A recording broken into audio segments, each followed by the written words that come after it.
1 hour.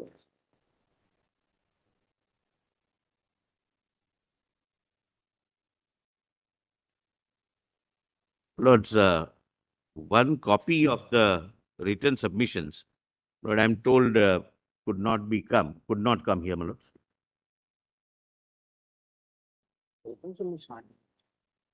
That doesn't matter, my lord. It is getting printed. I would be able to place it for a lot of perusal in 15 minutes, my lord. We just came to know 5 minutes back. Otherwise, I would have kept, my lord. In the meanwhile, we have the digital copy, my lord. Continue and we'll note down the point. No, kindly, my lord, give me only 15 minutes. Justice Narasimha and Justice Vikramnath, they don't require physical copies. Have it in the shop. मेरा पास भी होगा आप office से मेरे पास भी होगा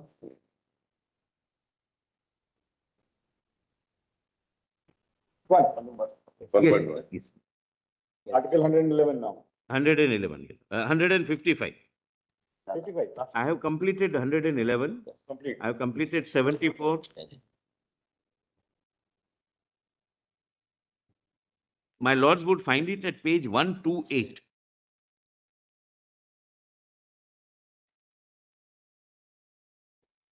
Yes.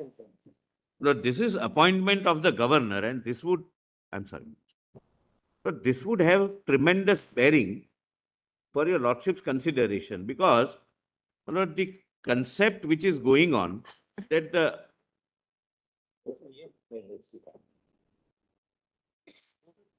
ये रखिए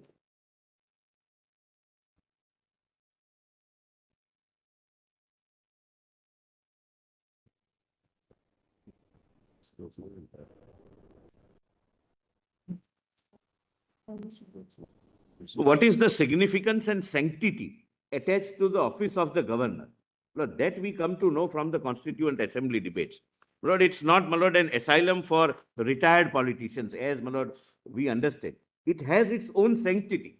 And, my lord, the framers of the Constitution have debated on it, that why we need governor, why we need governors with the powers which we are going to confer upon it, and in the federalism which we have adopted, as against, my lord, the absolute federalism in United States, where each state or province has its own constitution, has its own Supreme Court, has its own, my lord, way of governance. We have not adopted that. Even dual citizenship. The dual citizenship. So, my lord, they have examined that center will have to play a role in the governance of the provinces, which is now states, and that is how, my lord, the position of governor is conceived. Lord, please have a look at page 128. Lord, section 46 is the perimateria provision, or, my lord, if I may say, the precursor to the present 155, where the governors were appointed. Lord, page 128 bottom, Government of Bengal, Madras and Bombay. The presidencies of Fort William in Bengal, Fort St. George and Bombay are subject to the provisions of this act, governed by the governors in council of those presidencies respectively, and the two former presidencies are in this act referred to as the presidencies of Bengal and Madras. Then, my lord, comes 35 Act. Lord, initially the idea was that the governor should also be an elected person, so that he also wields the same democratic sanctity, and which is rejected by the framers of the Constitution. I'll show that, my lord. Section 48, Lord, 1935 Act, again, my lord, the colonial era act. The governor of a province is appointed by His Majesty by a commission under the Royal Sign Manual. The provisions of the third schedule to, my lord, not relevant.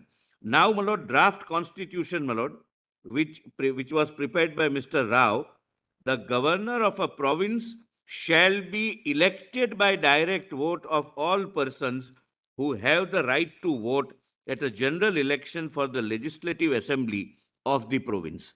My lord, Dr. Rao introduced the concept of governor being an elected person. Then, my lord, the drafting committee chaired by Dr. Ambedkar ji, my lord, made this. Again, my lord, provided for election. the governor of a state shall be elected by direct vote of all persons who have the right to vote at a general election for the legislative assembly in the state. So his election would be confined to that particular state. Then, my lord, the drafting committee gives a second option for consideration. An alternative is given. That is, my lord, this. The governor of the state shall be appointed by the president by warrant under his hand and seal from a panel of 4 candidates to be elected by the members of legislative assembly of the state, or where there is a legislative council in the state, by all the members of legislative assembly and of the legislative council of the state assembled at a joint meeting in accordance with the system of proportionate representation by means of single transferable vote, and the voting at such election shall be by secret ballot. So they were visionaries. They gave 2 options, appointment or election. Appointment, my lord, again by indirect way of election only. Now, my lord, please see the debate. My lord, at page 130 it starts. The Honorable President says, as regards this, honorable members will see that there are 2 alternatives suggested by the drafting committee. The amendments are referring to either the one or the other alternative. So I think the best way is to take an amendment in favor of one of the alternatives, and if then is accepted, then all other amendments relating to the alternative drop automatically. We take 2006, and this is, and if this is carried, then we go to the second. 2006 is the number of that amendment. Number of them. Yes. Then, my lord, Ghanshyam Singh Gupta. Sir, I suggest this. The amendments, of course, may be taken, but first we might form our opinion as to whether we want the first or second alternative, so that if we want the first alternative, then the amendment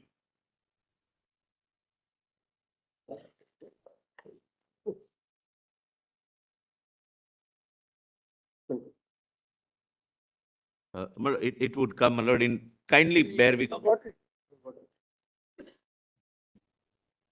Then, my lord, Sri Brajeshwar Prasad, my lord, this is important. For, my lord, he suggests that for Article 131, the following be substituted. Governor of a state shall be appointed by the president by warrant under his hand and seal. He said no election, whether as per alternative 1 or alternative 2. And the reason or the justification, my lord, he places before the assembly. The great merit of this amendment, which stands in the name of the 5 or 6 members of this house, is that it lays down a simpler procedure than the prescribed either in the article or in the alternative suggested by the drafting committee. I feel, sir, that in the interest of all India unity and with a view to encouraging centripetal tendencies, my lord, that is a tendency, my lord, to my lord, Stronger- unification, Stronger center. the strong cohesion, my lord, if I have used policies, tendencies, it is necessary that the authority of the government of India should be maintained intact over the provinces. To say that the president may nominate from a panel of names really means restricting the choice of president. It gives power into the hands of the legislature. It is necessary, sir, that the president should be free from the influence of the legislator. I feel that the governor may be one from the province or from another province. Personally, I feel that the man from a province should not be appointed in the same province because it gives encouragement for vociferous tendencies. So, my lord, that tendencies, my lord, internal fiction, etc., etc. So I say that choice of the president should be unrestricted and unfettered. Sir, I have nothing more to add. This is a simple proposition and I commend it for acceptance of the House. Then Alladi Krishna Swami Iyer. Sir, in view of the decision that was reached some 2 years ago and in view of the fact that I feel convinced that only right course, taking all the circumstances into consideration, is to accept the amendment of Mr. Brajeshwar Prasad. I should like to say a few words in support of the amendment. In the consideration of this question, the main points to be remembered are that this assembly has accepted the introduction of responsible government in different states, that the governor is merely a constitutional head of the province, and the real executive power had been vested in ministry responsible to the lower house in the different states. No dispute or difficulty. The real power vests in the elected people who are elected by the legislators, by the my lord, people of that state as legislators. Uh, the question for consideration before this House is whether, under these circumstances, there is any point in going through an expensive and elaborate machinery of election based upon universal suffrage. After giving my best consideration to the various proposals put forward, one, of choice of governor on the basis of universal suffrage, two, of election of the governor by a majority of lower house or of both houses, whether on the principle of proportionate representation or otherwise. Third, of a selection of a panel by the lower house in the state from which the choice, the lower house is Lok Sabha, not legislative council, but legislative assembly, wherever there is any. Choice is to be made by the president of the union, or four, if appointment by the president in consultation with the cabinet. I feel that the wisest course to adopt is the last one. If the governor is properly functioning as the constitutional head, the expenses involved in going through the process of election is out of all proportion to the powers vested in the governor under the constitution. There is also the danger of governor who has been elected by the people at large getting into a clash with the premier. Well, that is the chief minister of the state. Two power centers. Yes, two power centers, my lord, uh, and the cabinet responsible to the legislature, which itself has been elected on the basis of universal suffrage. Again, the election itself, under modern conditions, will have to be fought out on a party ticket. The fact is that even at or during the elections, the party will have to rally round a leader who will presumably be the future premier, the chief minister of the province. Is the rallying to be round the governor's name or premier's name?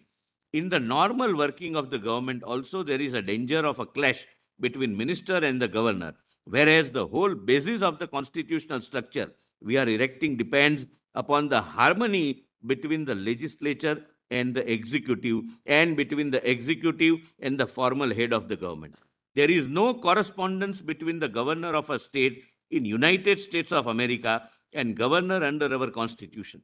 In the case of a governor of a state under United States, the real and substantial executive power is vested in the governor. There is a distinct separation between the executive and the legislature in the United States. A proper analogy has to be sought for the Constitution of Canada, where a responsible governor obtains. In Canada, the lieutenant governor of each province is appointed by the governor general, that is, by the governor general on the advice of the cabinet, similar like India, my lords. There are many features of resemblance and similarity between the Canadian Constitution and our Constitution, which, by some critics, has been considered to be quasi-federal.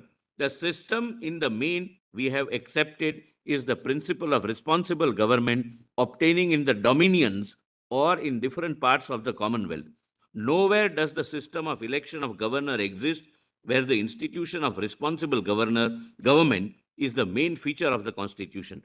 In the normal working of the Constitution, I have no doubt that convention will grow up of the government of India, consulting the provincial cabinet in the election of the governor. If the choice is left to the president and his cabinet, the president may, in conceivable circumstances, with due regard to the conditions of the province, choose a person of undoubted ability and position in public life, who at the same time has not been mixed up in the provincial party struggle or factions, is not a part of the local state politics. But today, it appears to be very obvious to us. But kindly visualize the vision of the framers of the Constitution. But then whether have we lived up to the vision? Yes, sir. If in the first paragraph, Yes, sir. they said that there would be a harmony between the governor Yes, sir. and the No, I'm slightly on a different. and the ministry. Yes, sir. And the second part is, in the normal working of the Constitution, a convention would be developed that the provincial government would be consulted while appointing I the am on a governors. different point. But deviations or, my lord, some exceptional situations, my lord, may not guide your lordships in interpreting the So constitution. you are relying on this. The limited No, point, you my lord, are- there is something further. No, There is you are something. entitled to rely on the debates in the Constitution Assembly, no doubt. But then whether the expectations that were, No, my lord, kindly, Express. I stopped at a wrong stage maybe, but the point I was. or rather we stopped you at the wrong, No, wrong stage. No, my lord, the real point, my lord, I was trying to make is divorce the facts. That look at the vision of those, my lord, who were discussing this in 1947. And they could visualize these are the problems which will arise. If a person is to be elected or There if are going to be two power centers. two power centers. One the chief minister elected by the majority of the legislators and the governor who is directly elected. Directly elected. And then the system that we have accepted is the government responsible to the legislature. Correct. Government, the cabinet is answerable and responsible to the cabinet. my lords. That, No, cabinet is responsible to the to the legislature. The cabinet is answerable to and accountable to the legislature. Well, thereafter, the bold part. my lord, the central fact to be remembered is that the governor is to be constitutional head, a sagacious counselor, and advisor to the ministry. The governor chosen by the government of India, presumably with the consent of the provincial government, is likely to discharge his functions better than one who is elected on a political party ticket by province as a whole based on universal suffrage.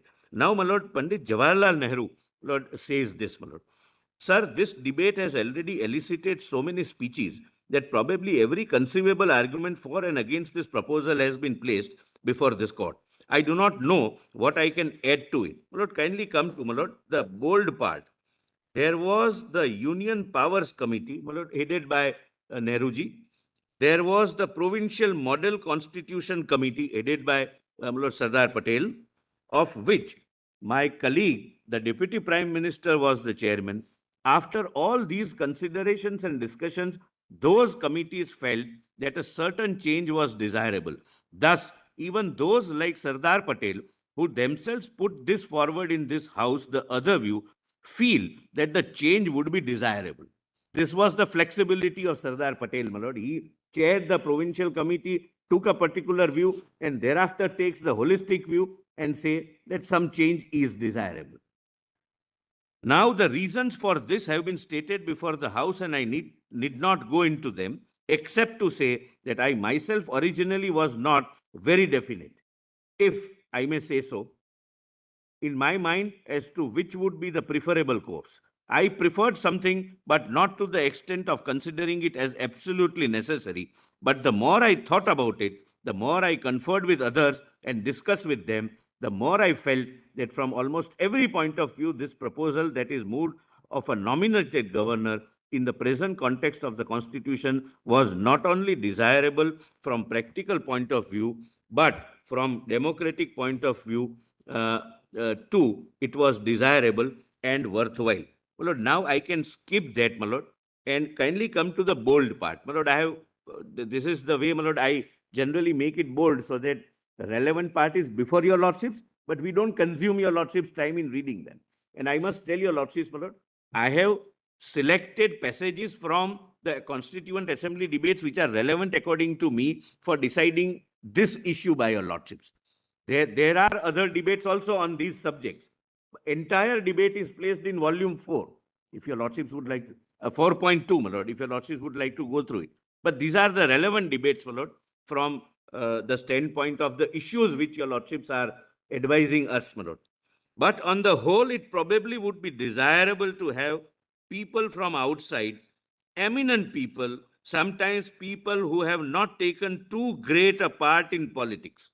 Politicians would probably like a more active domain for their activities, but there may be an eminent educationist or persons eminent in other walks of life who would naturally, while cooperating fully with the government and carrying out the policy of the government, at any rate, helping in every way so that the policy might be carried out, he would themselves represent before the public someone slightly above the party and thereby in fact help that government more than if he was considered as a part of the party machine.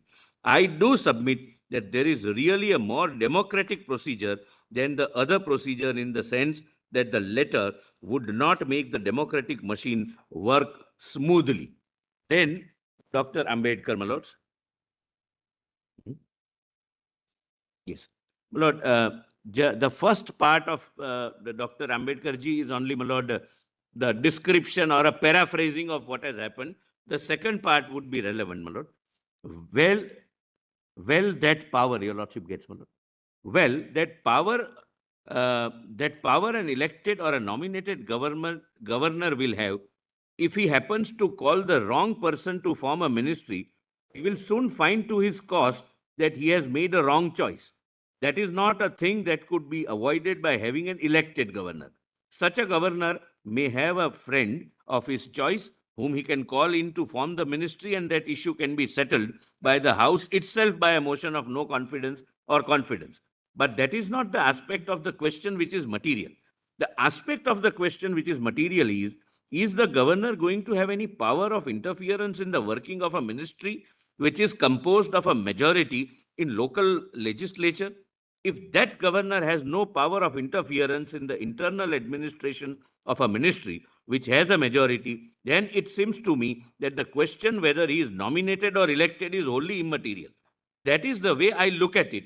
And I want to tell the House that in coming to their decision, they should not bother them more or less academic question whether governor has to be nominated or to be elected. They should bear in mind this question: what are the powers which the governor is going to be endowed? That matter, I submit, is not before us today. We shall take it up at a later stage when we come to question of Article 175 and 188. Please note there, my lord, in your lordship's note, 175 is the draft article, which is Article 200 today.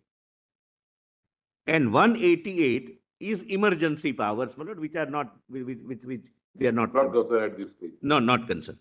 And probably by amendment or the addition of some other clauses which would give him powers. The House should be careful and watchful of these new sections that will be placed before them at a later stage. But today it seems to me, if the Constitution remains in principle the same as we intend that it should be, the governor should be a purely constitutional governor with not power of interference in the administration of the province. Then it seems to me quite immaterial whether he is nominated or elected.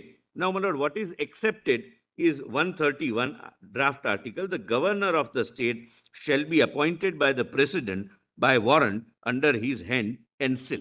My lord, both the alternatives were given up, and third. Vijeshwar Prasad's amendment that he should be appointed by the president, nothing more, nothing less, should be there. So far as his powers are concerned, we will consider when we consider present article 200, and I'll be able to show that this wish, desire, and Lord, what was in mind of the constitutional framers did reflect in Article 200, that he would have only those powers which are conferred and nothing more, maintaining supremacy of the elected wing. My lord, I'll come to that. My lord, please. Now, my lord, come to next page, Article 163. Page 134, Article 163. My lord, it is in pink color. Yes. Your lordship gets my lord, this green color final draft of the Constitution is, my lord, same, which I have read, my lord, therefore I am not reading it. The color is, my lord, there is some legend, my lord, green is the final thing, etc. At my age, my lord, I can be colorful only on paper. We agree to disagree. He's not telling you the entire truth. No, but that's what I said. We agree to disagree. Yes. Lord, 163. Lord, what was 1999? Lord, I have quoted, but what is bold is, my lord, relevant for the present purpose. For completeness, I have quoted this whole. 3. In relation to transferred subjects. My lord, when the assembly talks about transferred subjects, it means subjects allotted to state, list 2, 7 schedule list 2, present. The entries may have changed, but transferred subject would mean the state list, where legislature has the power or competence to legislate. In relation to transferred subjects, the governor shall be guided by the advice of his ministers unless he sees sufficient cause to dissent from their opinion, in which case he may require action to be taken otherwise than in accordance with that advice, provided that rules may be made under the principal act or the temporary administration of a transferred subject where, in case of emergency, owing to a vacancy, there is no minister in charge of the subject by such authority and such manner as may be prescribed by the rules. Then kindly come to, my lord, what was suggested, what was in 1935. My lord, something similar, but please see 50 subsection 2. I'll read, my lord, 1 also, because here the governor's discretion comes. Well, your lordships have seen yesterday, the president is not left with any discretion after 1919 Act till Article 111 as it stands today. I'm sorry, 75, which it stands today. 111 is a power of assent. But appointment is solely guided by the aid and advice of the Council of Ministers. In case of governor, my lord, the situation was different. The discretion continued throughout, but the discretion came to be circumscribed by use of words which were very consciously used. Lord, please see Council of Ministers in 1935. There shall be a council of ministers to aid, counsel of, and advise the governor in the exercise of his functions, ministers except in so far as he is by or under this act required to exercise his functions or any of them in his discretion, provided that nothing in this subsection shall be constrained as preventing the governor from exercising his individual judgment in any case, whether where by or under this act he is required to do so. The governor in his discretion, please see the, my lord, may preside at the meeting of Council of Ministers if any question arises whether any matter is or is not a matter as respects which the governor is by or under this act required to act in his discretion or to exercise his individual judgment, the decision of the governor in his discretion shall be final, and the validity of anything done by the governor shall not be called in question on the ground that he ought or ought not to have acted in his discretion or ought not to have exercised his individual judgment. My lord, kindly note here, my lord, and park that contention, my lord, for a subsequent thing. 2 things. If he grants assent, can it be subject to the challenge? If he refuses to grant assent, both, my lord, were immune from the judicial review. Now, draft constitution, my lord, prepared by the constitutional advisor, Mr. Rao. There shall be a council of ministers with the prime minister at the head to aid and advise. My lord, even the provinces had prime minister. My lord, this, when we use prime minister, it was present day chief minister. There shall be council of ministers with the prime minister at the head to aid and advise the governor in exercise of his functions, except in so far as he is by or under this constitution required to exercise his functions or any of them in his discretion. If any question arises whether any matter is or so and so, my lord, same, that should not be called in question. Now, my lord, the draft prepared by the drafting committee. There shall be a council of ministers with the chief minister. Now, prime minister becomes the chief minister, my lord. Only nomenclature changes, my lord. Because there was no prime minister in 1935, the governor general was the whole and all, my lord, answerable to the crown. Chief minister at the head to aid and advise the governor in exercise of his functions, except in so far as he is by or under the constitution required to exercise his functions or any of them in his discretion.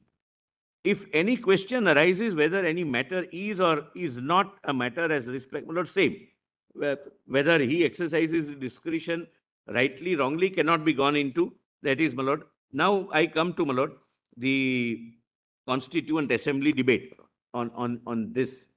And thereafter, my lord, the last debate I will read would be Article 200 and 201. Thereafter, my lord, the submissions start, but your lordships must have, my lord, the background in which these provisions were drafted and formulated, the manner in which they were formulated, what was conceived. My lord H.V. Kamath, Mr. President, sir, I move that in clause 1 of Article 143, the words except in so far as he is by or under this constitution required to exercise his function or any of them in his discretion be deleted. My lord, Mr. H.V. Kamath has always supported the provincial supremacy over central supremacy. Well, he was proponent of that. He may have some personal equations also, my lord, and he always used to object. But this was his, my lord, idea of the constitution. If this amendment was accepted, Influenced by the American system. highly influenced, my lord, by the Americans, because some of, my lord, that tendency and trait, my lord, continues even till date. We still believe in the American Constitution and apply it, my lord, in the context of Indian Constitution also. And that, my lord, sometimes results into laying down the law, my lord, which creates more complications than solving them.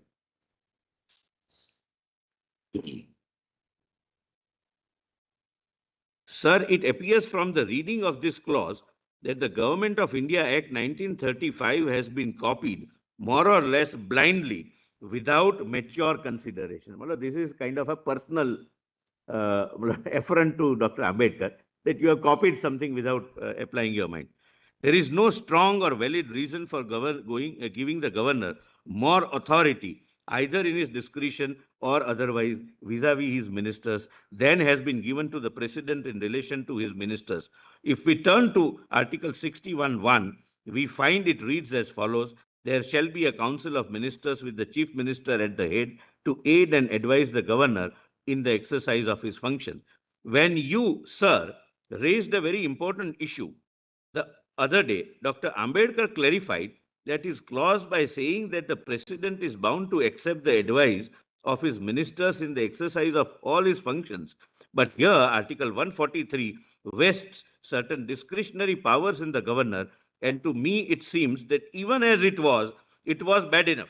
But now, after having amended Article 131 regarding election of the governor and accepted nominated governors, it would be wrong in principle and contrary to the tenets and principles of constitutional government which you are going to build in this country. It would be wrong, I say, to vest governor with these additional powers, namely discretionary powers.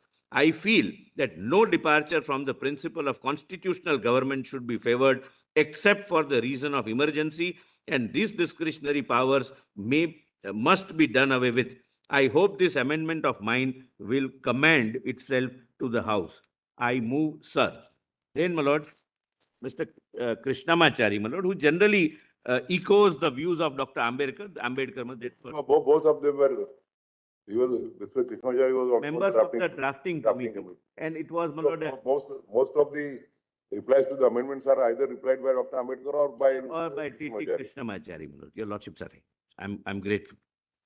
Mr. President, I'm afraid I'll have to oppose the amendment moved by my honorable friend, Mr. Kamath, only for the reason that he has not understood the scope of the article clearly, and his amendment arises out of misapprehension. He again gives it back, my lord, in a polite language.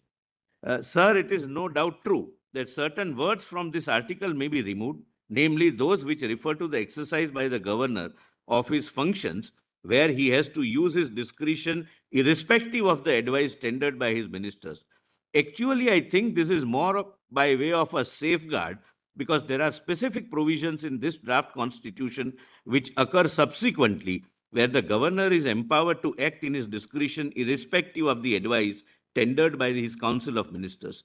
There are two ways of formulating the idea underlying it.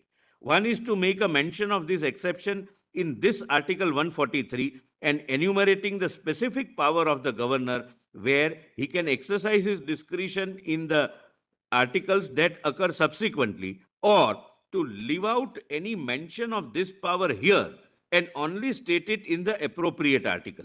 The former method has been followed.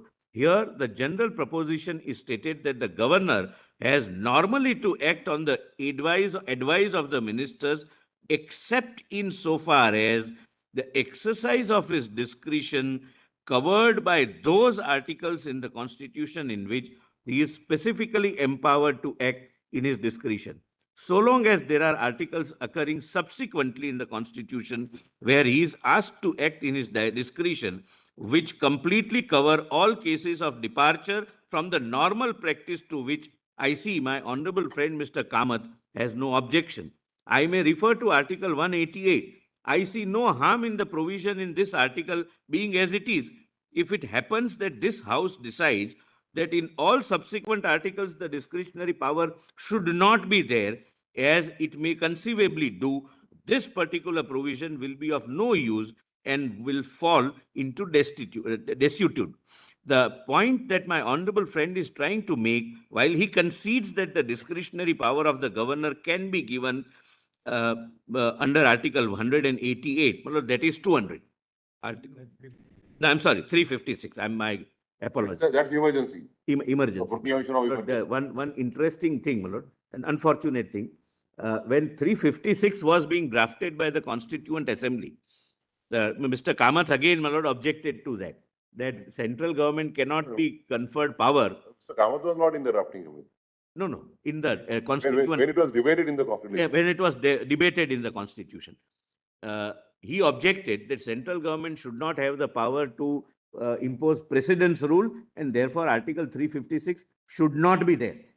To salvage the situation, my lord, it seems, Dr. Ambedkar ji says very wisely that I hope and trust that this article would remain a dead letter in the Constitution. Yes, That- that's in his speech of 3rd of November 19. 3rd of November, your lordships are right. Your lordship remembers the dates also, my lord, correctly. I am grateful.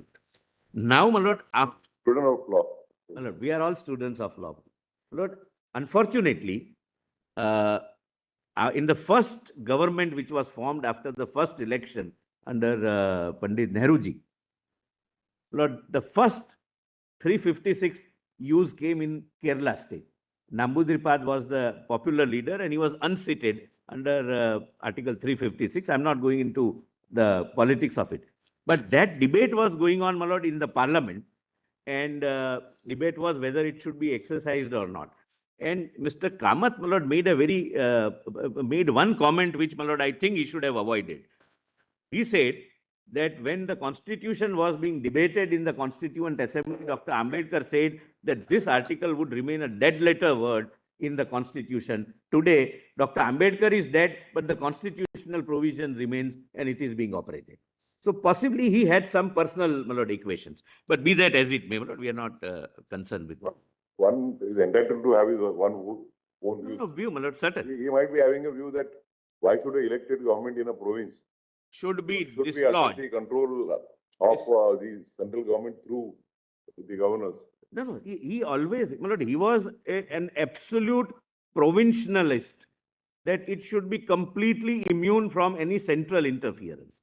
All his, my lord, objections are leading to that provinces should be completely independent and like American model. My lord, he was genuinely, maybe as a theory. Everybody was, we have the Constitution Assembly consisting of so many people having so many ideas. Ideas, my lord, and Mr. Kamath was a former ICS officer, resigned and started participating in freedom struggle, and he had contributed a lot, my lord, and he, on his own right, my lord, elected to Lok Sabha.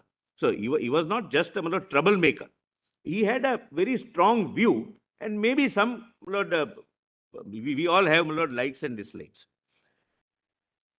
I see no harm in the On provision. Mondays and Fridays, we have 17 Supreme Courts. Lord, if I may say on a lighter side, my lord, 32. No, No, that's not true. On the lighter side. I see no harm in the provisions in this article being as it is. Yes. If it happens that this House decides that in all the subsequent articles, the discretionary power should not be there, as it may conceivably do, this particular provision will be of no use and will fall into desuetude. That point that my honorable friends is trying to, my lord, he ultimately says that let us wait till the actual conferment of powers in the respective spheres comes. Therefore, the serious objection of Mr. Kamath finds for mention of this exception is pointless. I therefore think that the article had better be passed without any amendment if it is necessary for the House either to limit the discretionary power of the governor or completely to do away with it. It could be done in the article that occurs subsequently where specific mention is made, without which this power that is mentioned here cannot at all be exercised. That is the point I would like to draw the attention of the House to, and I think the article can better be passed as it is. Then Dr. P.S. Deshmukh. Mr. President, Mr. Krishnamachari has clarified the position with regard to this exception, which has been added to clause 1 of Article 143. If the governor is, in fact, going to have a discretionary power, then it is necessary that this clause, which Mr. Kamath seeks to omit, must remain. So first you decide whether he should have discretion or not. What discretion we will define when we deal with other articles. Sir, besides this, I do not know if the drafting committee has deliberately omitted or they are going to provide it at a later stage. And I would like to ask Dr. Ambedkar whether it is not necessary to provide for the governor to preside at the meeting. That may not be relevant. My lord, kindly turn the page over. Sri Alladi Krishnaswamy Iyer. Sir, there is really no difference between those who oppose and those who approve the amendment. In the first place, the general principle is laid down in Article 143, namely the principle of ministerial responsibility that the governor in various spheres of executive activity should act on the advice of his ministers. Then the article goes on to provide, except insofar as he is by or under this constitution required to exercise his functions or any of them in his discretion. So long as there are articles in the constitution which enable the governor to act in his discretion and in certain circumstances, it may be to override the cabinet or to refer to the president, this article as it is framed is perfectly in order. If later on the House comes to the conclusion that those articles which enable the governor to act in his discretion in specific cases should be deleted, it would be open to revise this article. But so long as there are later articles which permit the governor to act in his discretion and not on ministerial responsibility, the article is as drafted is perfectly in order. The only other question is whether first to make a provision, your lordships can skip. Now please come to the bottom. Dr. Ambedkar, my lord, replies, Mr. President, sir, I did not think that it would have been necessary for me to speak and take part in this debate after what my friend Mr. T.T. Krishnamachari had said on this amendment of Mr. Kamath. But as my friend Pandit Kunzuru pointedly asked me the question and demanded a reply, I thought that out of courtesy, I should say a few words. Sir, the main and the crucial question is, should the governor have discretionary powers? It is that question which is the main and the principal question. After we come to some decision on this question, the other question whether the words used in the last part of clause 1 of Article 143, that is present 163, should be retained in that article or should be transferred somewhere else, could be usefully considered. The first thing, therefore, that I propose to do is to devote myself to this question, which, as I said, is the crucial question. It has been said in the course of the debate that the retention of discretionary power in the governor is contrary to responsible government in the provinces. It has also been said that retention of discretionary power in the governor smells of the Government of India Act 1935, which is the main was undemocratic. Now, speaking for myself, I have no doubt in my mind that retention on the vesting of governor with certain discretionary power is in no sense contrary to or in no sense a negation of responsible government. I do not wish to rake up the point because on this point I can very well satisfy the House by reference to provisions in the Constitution of Canada and Constitution of Australia. I do not think anybody in this House would dispute that the Canadian system of government is not fully responsible system of government, nor will anybody in this house challenge that Australian government is not a responsible form of government. Having said that, I would like to read section 55 of the Canadian Constitution, Article 55, where a bill passed by the House of Parliament is presented to the Governor General for the Queen's assent, he shall, according to his discretion and subject to provisions of this Act, either assent thereto in the Queen's name, or withhold the Queen's assent, or reserve the bill for signification of the Queen's pleasure. Three options.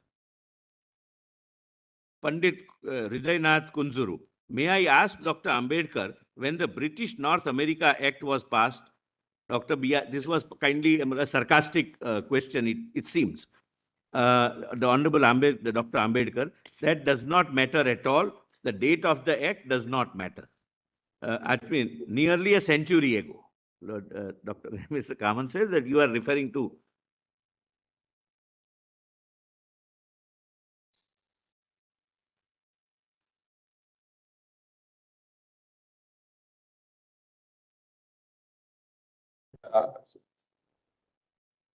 Because I think Canadian Constitution must have been successor of the British North America Act. Yes, which is 100 years ago.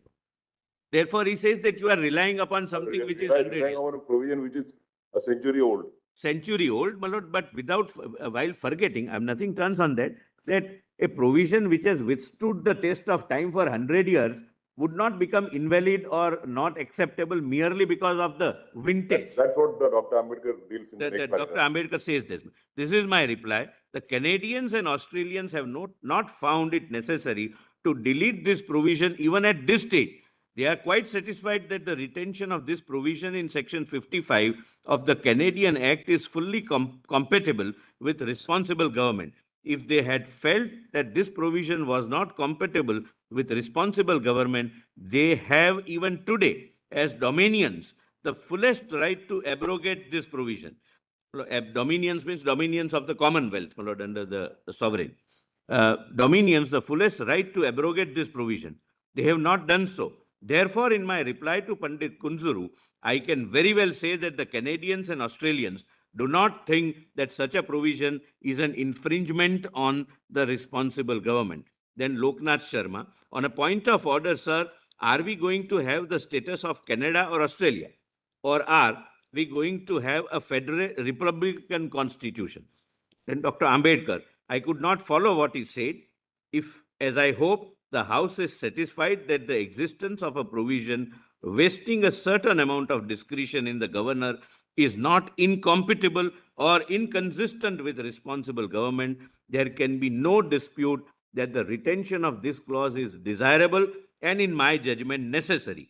The only question that arises is, Pandit Kunzuru, well, Dr. Ambedkar has missed the point of the criticism altogether. The criticism is not that in Article 175 some powers might not be given to the governor. The criticism is against vesting the governor with certain discretionary powers of a great nature in the article under consideration. Dr. Ambedkar, I think he has misread the article. I am sorry I do not have the draft constitution with me, except insofar as he is by or under this constitution. Those are the words. If the words were except whenever he thinks that he should exercise this power of discretion against the It wishes, is implied that wherever the subsequent articles provides, provide for a discretion, yes, that power will be restricted only to those does articles. not leave it to the governor's sole discretion discretion that to he can- decide where I will be exercising my discretion. That's my lord, what Dr. Ambedkar. Not an unruly horse. Yes, my lordships are right. Only wherever in a subsequent article discretion is provided, Yes, my lord. in those articles, in the discharge of those functions, only he can exercise his discretion and not otherwise. No, otherwise, my lord, by aid and advice. Clarified. Where you say therefore Article 143 will have to be read in conjunction with some other articles Which specifically reserve the reserve- power to the governor. Yes, It is not a general clause giving the governor power to disregard the advice of the ministers in any matter in which he find he ought to disregard. disregard. Correct. There I think lies the fallacy of the argument of my honorable friend. a policy of This argument. is what T.T. Krishnamacharya also. Qualified that how this power is regulated within the framework of the Constitution. Will come further. My lord, That is what Mr. T.T. Krishnamacharya also said, that even subsequent, when we come to discussion with the subsequent articles, and we find that the vesting of the discretion with the governor is not necessary, then we can have a relook at this article. Absolutely. That's what, my lord, it means. My lords are right. Now, next page. Therefore, as I said, having stated that there is nothing incompatible with the retention of the discretionary power in the governor in specified cases with the system of responsible government, the only question that arises is, how should we provide for the mention of this discretionary power? It seems to me that there are three ways by which this could be done.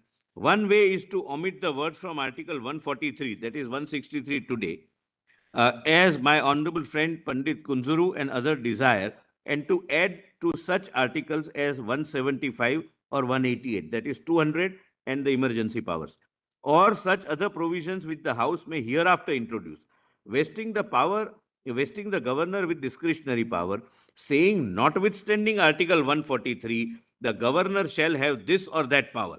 The other way would be to say in Article 143 that except as provided in articles so and so, specifically mention Article 175 or whatever they are. But the point I'm trying to submit to the House is that the House cannot escape from mentioning in some manner that the governor shall have discretion. Whether you put it under 163 or 200 later, that's not relevant. The principal question as a principle to be decided is whether governor should be given some discretion or not. And my lord, thereafter 163 retains the discretion. Then, my lord, now the matter which seems to find some kind of favor with my honorable friend Pandit Kunzuru and those who have spoken in the same way is that the word should be omitted from here and should be transferred somewhere else, or that the specific article should be mentioned in Article 143. It seems to me that this is a mere method of drafting. There is no question of substance and no question of principle. I personally myself would be quite willing to amend the last portion of clause 1 of Article 143 if I knew at this stage what are the provisions that this Constituent Assembly proposes to make with regard to vesting of the governor with discretionary power.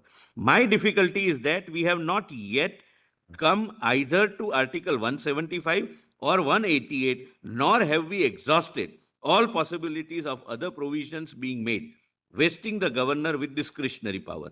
If I knew that, I would very readily agree to amend Article 143 and to mention the specific article, but that cannot be done now.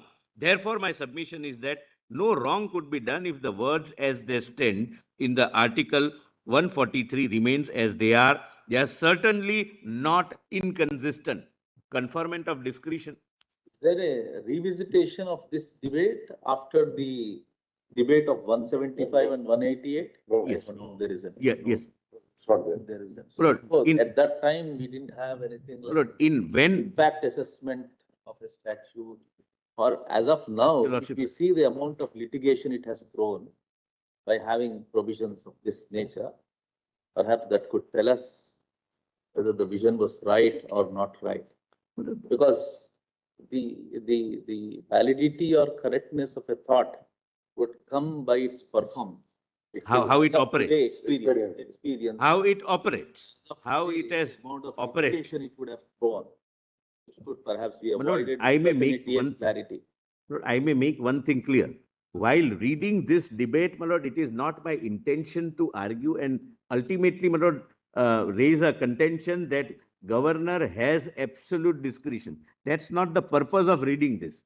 The purpose of Your argument is that under this article 163, the power of the governor to exercise his discretion, wherever the subsequent articles reserve the discretion in him, the governor would be entitled to exercise the discretion, and Article 200 is one of such articles where a discretion is provided to the governor. my lord, by very nature of the article, it is so provided. And I'll, my lord, come to that. And when I read, my lord, Article 200 debates, my lord, that comes out.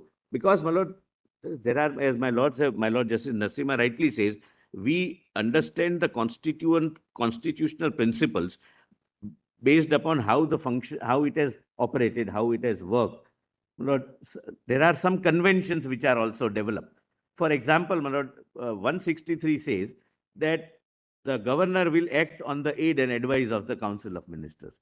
Now, my Lord, when the first person is to be called to form the government, there is no Council of Ministers. So the governor, by very nature of the act, will have to act on his discretion. My Lord, when there is a dispute, which leader has the majority in the house? We have some experience as to in what manner some of the honorable governors have exercised their discretions, leading to so many litigations. My Lord, I must, my Lord, tell your lordships and my Lord, put a little word of caution for myself also. My Lord, if we go by some example, We are not going by that. I understand. No, I am saying something else. Lord, Indian democracy is a mature democracy. There may be aberrations, my Lord, on individual cases. But by and large, the democracy under this very constitution has worked very effectively. And that, my Lord, I have personally witnessed, my Lord, during COVID period. During COVID period, my Lord, the Indian democracy and how the center, province, federal balance is envisaged what was at display. Lord, irrespective of the party in power in the center, which was, Lord, NDA, BJP, etc., all state governments ruled by Congress, ruled by communist, everyone, they were on the same page with the Honorable Prime Minister. There was no dispute, difference, and they used to call each other. That's the way democracy works. That you have debate, you have deliberation, you have consultation, you give suggestions, you take suggestions, and everyone was on the same page. My Lord, since I was appearing, my Lords, I know it for sure that chief ministers of those states whose chief ministers were very critical, and it was their right to be critical of the center. My Lord, they used to call the Prime Minister at 2 o'clock that this is what we are needing, and there would be a serious problem, and the thing would reach. And, my Lord, the counter thing also. The government also responded in a matured way, except, my Lord, 1 or 2 exceptional states. But everyone, my Lord, because all these people, my Lord, irrespective of the political leanings, they have, my Lord, political experience of 30, 40, 50 years. They have that political maturity, my Lord, to decide. So, my Lord, it would be really hazardous, my Lord, to even examine constitutional interpretation based on certain aberrations. There are ambitions, there are, my Lord, pitfalls, but that is to be taken care of on a case-to-case basis. One cannot interpret the constitution based on the worst example because, Lord, hard cases always results into laying down of bad laws. That's, my Lord, that's a settled principle throughout all jurisdictions. If not otherwise, hard cases make good law. But I would not respond.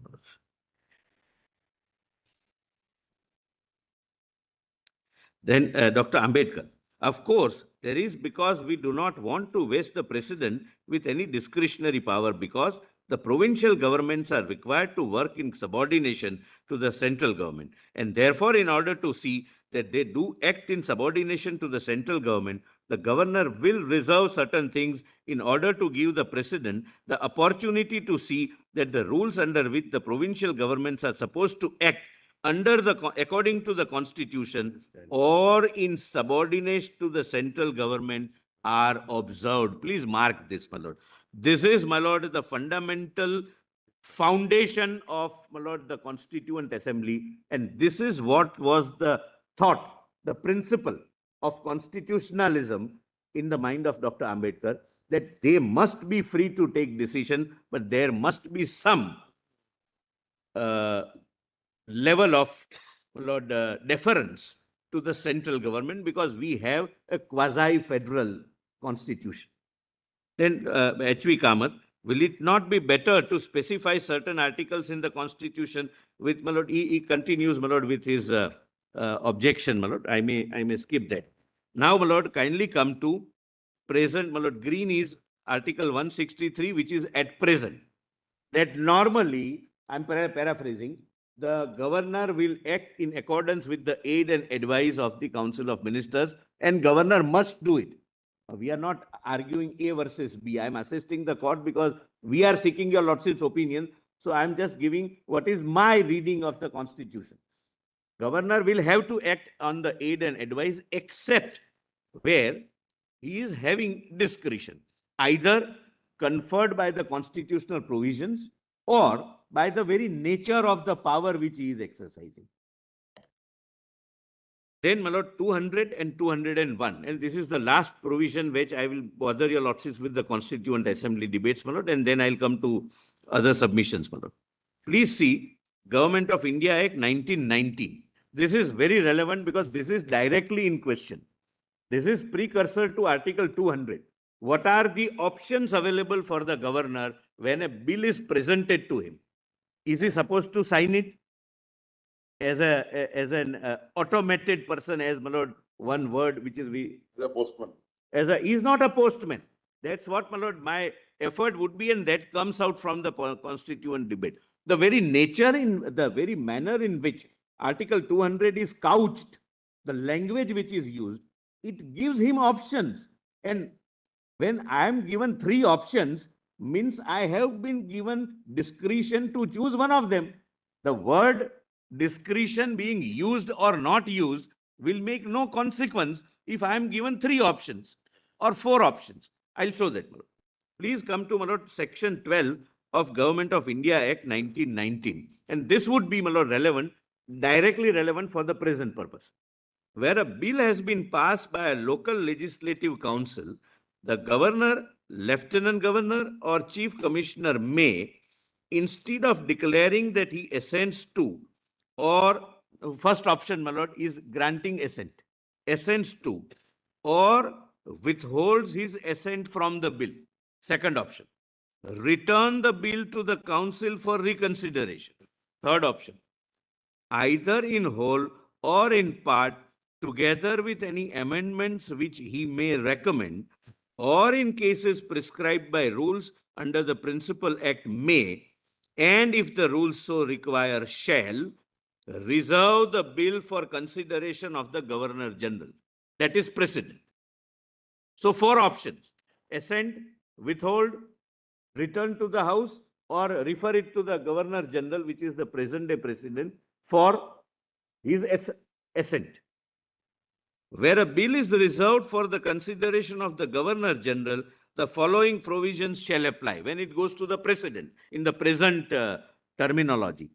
The Governor, Lieutenant Governor, or Chief Commissioner may, at any time within 6 months from the date of reservation of the bill, with the consent of the Governor General, return the bill for further consideration by the Council with a recommendation that the Council shall consider amendments thereto. The President can refer it back. Instead of the Governor choosing, Governor may choose that I will send it to Governor General, then namely the President. He can say that no, I send it back. B, after any bill so returned has been further considered by the Council, together with any recommendations made by the Governor, Lieutenant Governor, of Chief Commissioner relating thereto, the bill, if reaffirmed with or without amendment, may be again presented to the Governor, Lieutenant Governor, or Chief Commissioner. Any bill reserved for the consideration of the Governor General shall, if assented to by the Governor General within a period of 6 months.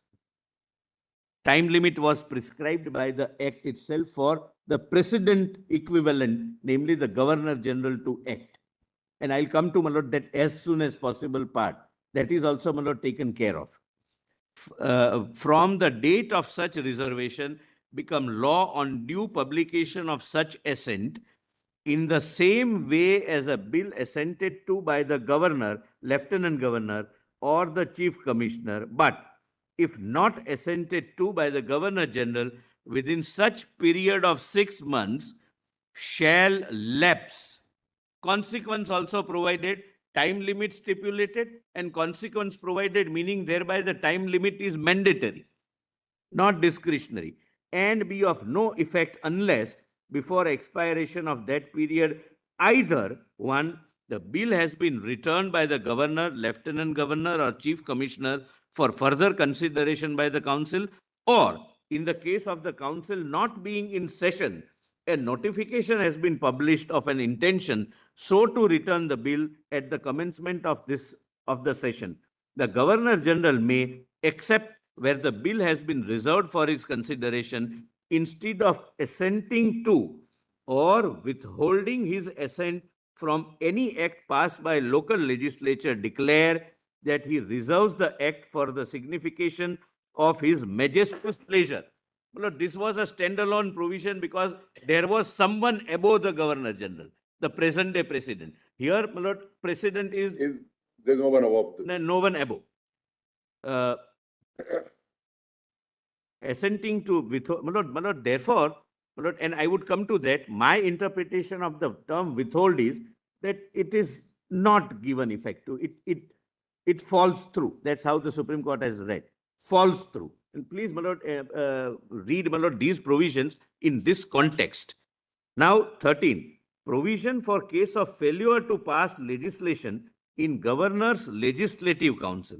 Where a Governor's Legislative Council has refused leave to introduce or has failed to pass in a form recommended by the Governor any bill relating to a reserved subject, that is, my lord, state list, the Governor may certify that the passage of the bill is essential for the discharge of his responsibility for the subject, and thereupon the bill shall, notwithstanding that the council have not considered thereto, be deemed to have passed.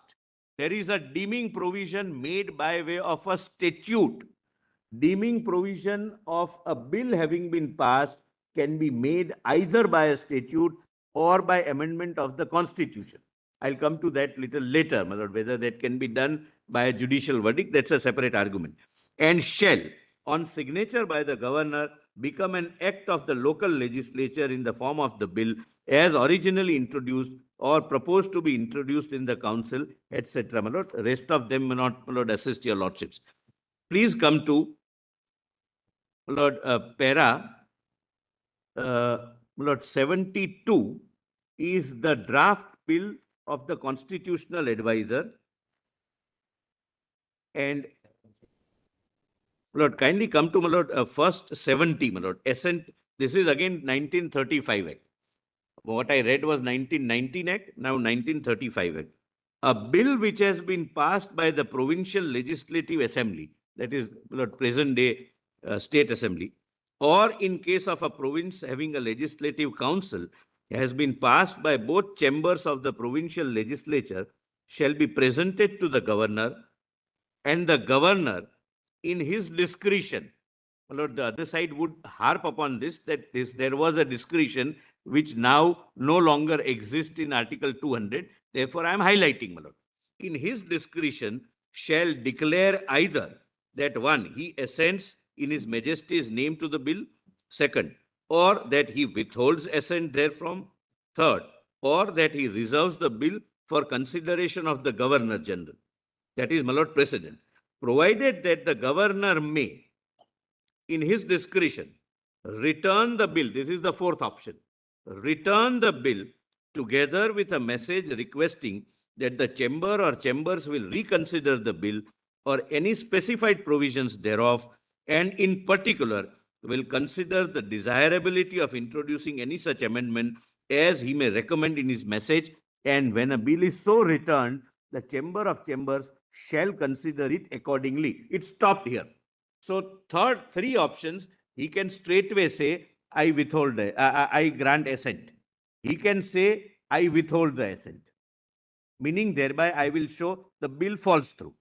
Third, he may say that no, there is some repugnancy, some violation of fundamental rights, I refer it to the president. And fourth option, in his discretion, he can say that no, it is curable defect in the bill, and therefore I return it with my message that this particular provision is repugnant. There is already a central law occupying the field, and therefore you please reconsider. Or even desirability, that instead of 19 years of age, you consider 21 or any such thing, my lord. I'm just not giving hypothetical examples. But 4 options were available to the governor then. Now, my lord, draft constitution, para 72, when Mr. B.N. Rao, Dr. B.N. Rao, my lord, prepared the draft constitution. A bill which has been passed by the provincial legislative assembly, or in case of a province having the legislative council, has been passed by both houses of the provincial legislature, shall be presented to the governor, and the governor shall declare either that he assents to the bill, 1.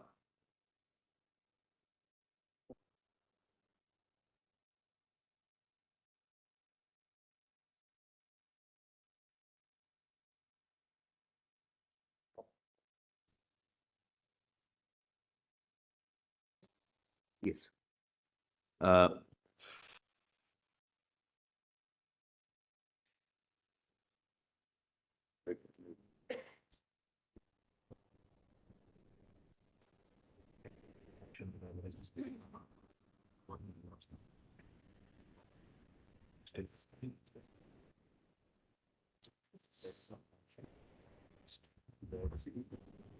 Three 56 doesn't use the word discussion.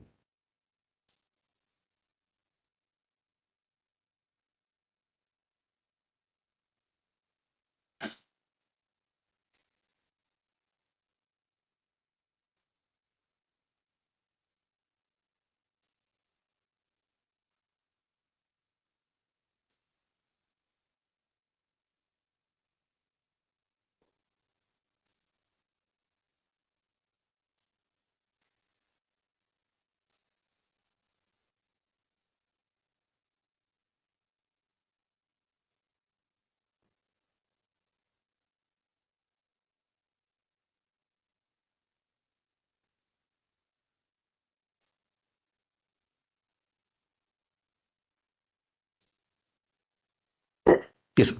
My lord, I was reading 147 as suggested by, my lord, by the constitutional advisor. A bill which has been passed by the provincial legislative assembly, or in case of a province having legislative council, has been passed by both houses of provincial legislature, shall be presented to the governor, and the governor shall declare either, the first option, he assents to the bill, or second option, that he withholds assent therefrom, third option, that he reserves the bill for consideration of the president, provided that where there is only one house of legislature of a province and the bill has been passed by both the houses of the governor, houses, the governor may, in his discretion, it was initially there, in his discretion, return the bill together with a message requesting that the House will consider the desirability of introducing, I'm not reading it, it's the same, Almost same. except there is no consequence provided. If the House returns it back, now it says, governor shall not withhold. It comes, my lord, subsequently. Now, my lord, the committee, the drafting committee, So, in effect, if on the second occasion, the legislature again reiterates, then the governor will not have any option but to give it as. not at this stage. No, no. No, I'm sorry, it was there. The governor shall not withhold assent therefrom. He has no option. So it is quite in the negative. Yes. It gives a mandate that if it is passed, You have to grant assent. like the collegium, That could have been used, my lord. That's a separate argument. I'm sorry, my lord, like the collegium. Fortunately, we are not on that issue now, so. Taken the same language. I cannot say anything. No, we are not on that issue. Let us stick to the case before us. Now, my lord, please come to, my lord, now draft prepared by the drafting committee at page 145. The same. No real change, your lordship can take it from me. My lord, the drafting committee also goes this way, my lord. Then, in the draft constitution prepared by the drafting committee, now 201, your lordships have 175 and 176. the 200 and 201 present. That is, my lord, the subject matter of, my lord, the reference and your lordship's advice. 201, my lord, was drafted by drafting committee like this. When a bill is reserved by a So governor earlier, there was only one section, now it is bifurcated into two sections. into two sections. Because now we have a president and president has a different regime where he is bound by the aid and advice.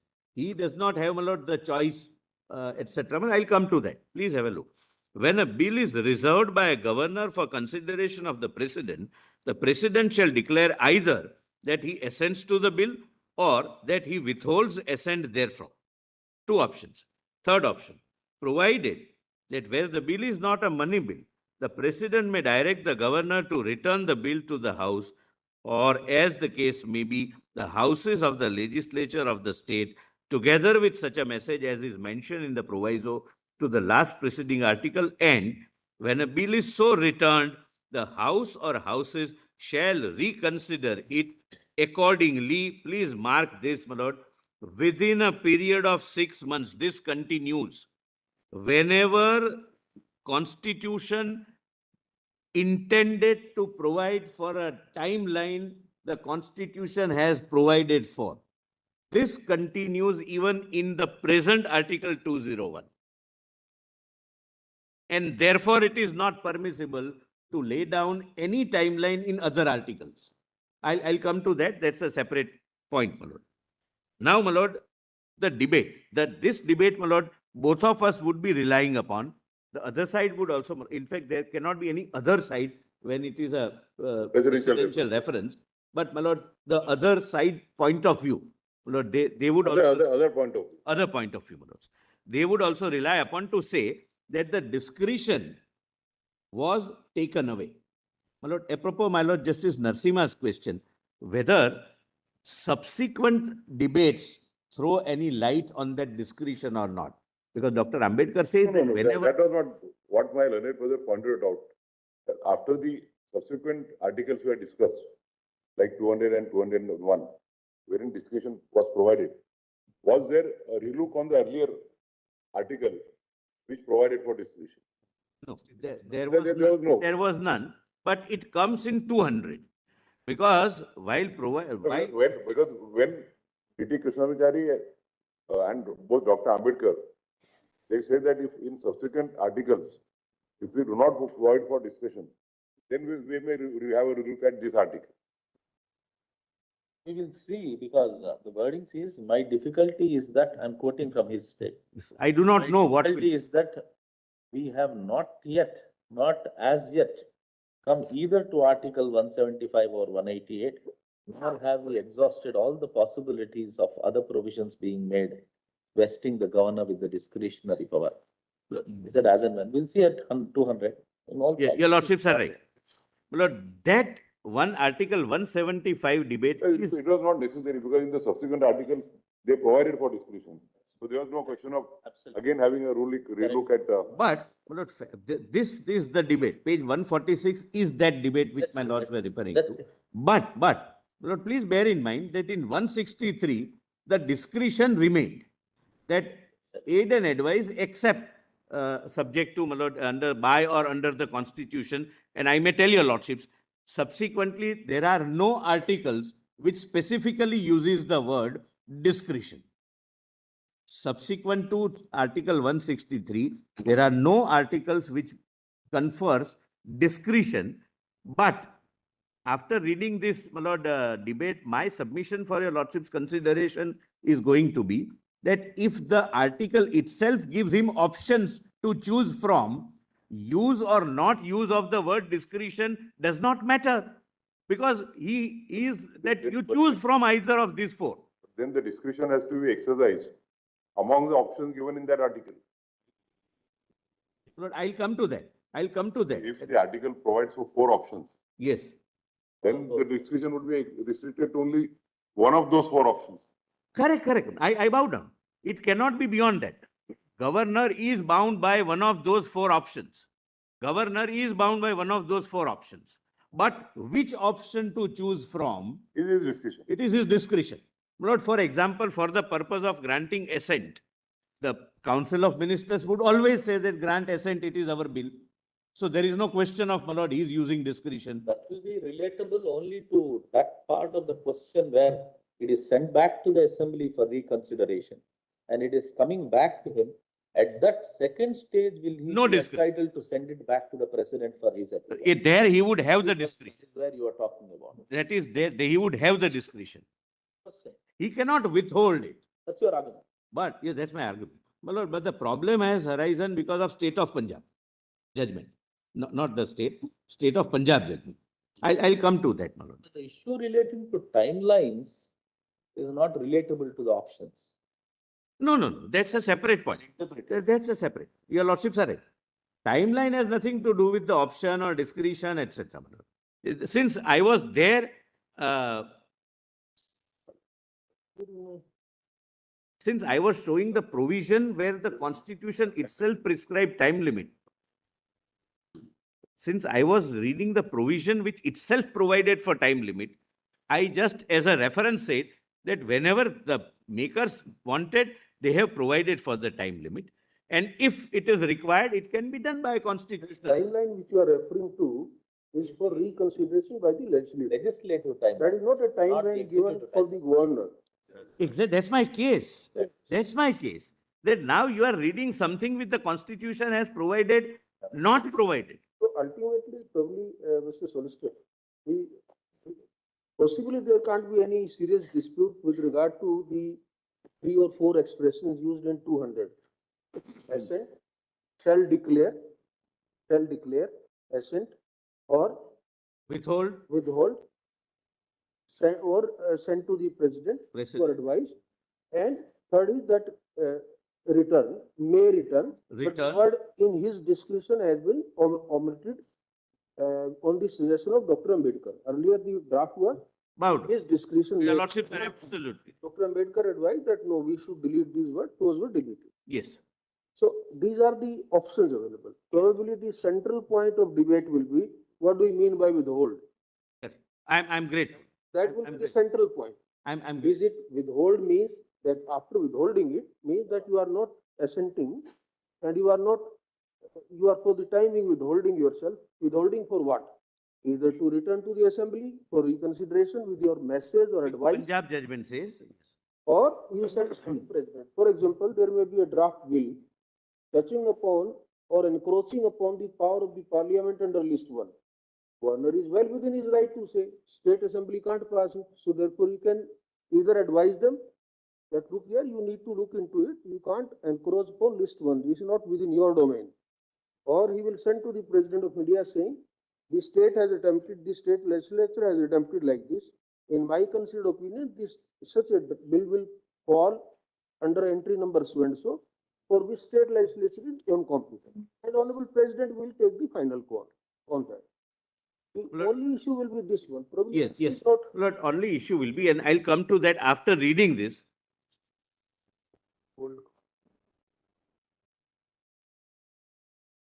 how much time now this entire process should be undertaken? That is probably central point. The time for completing the process. I'll come to that. I'll come to that. But that's a separate, my lord, argument. Please allow me, my lord. But since your lordships have given a very right and apt example, the withhold, my lord, whether withhold is a temporary act of withholding, or as the Supreme Court through 5-judge and 7-judge benches have said, that withhold means the bill falls through.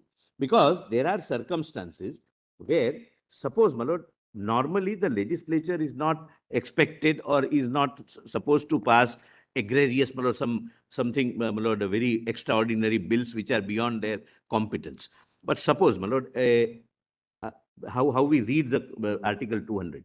My lord, suppose a border state passes a legislation which deals with our external affairs, that will permit a particular country's people to enter or not to enter. You What? can respond to these. Give me a minute. As per the way you want.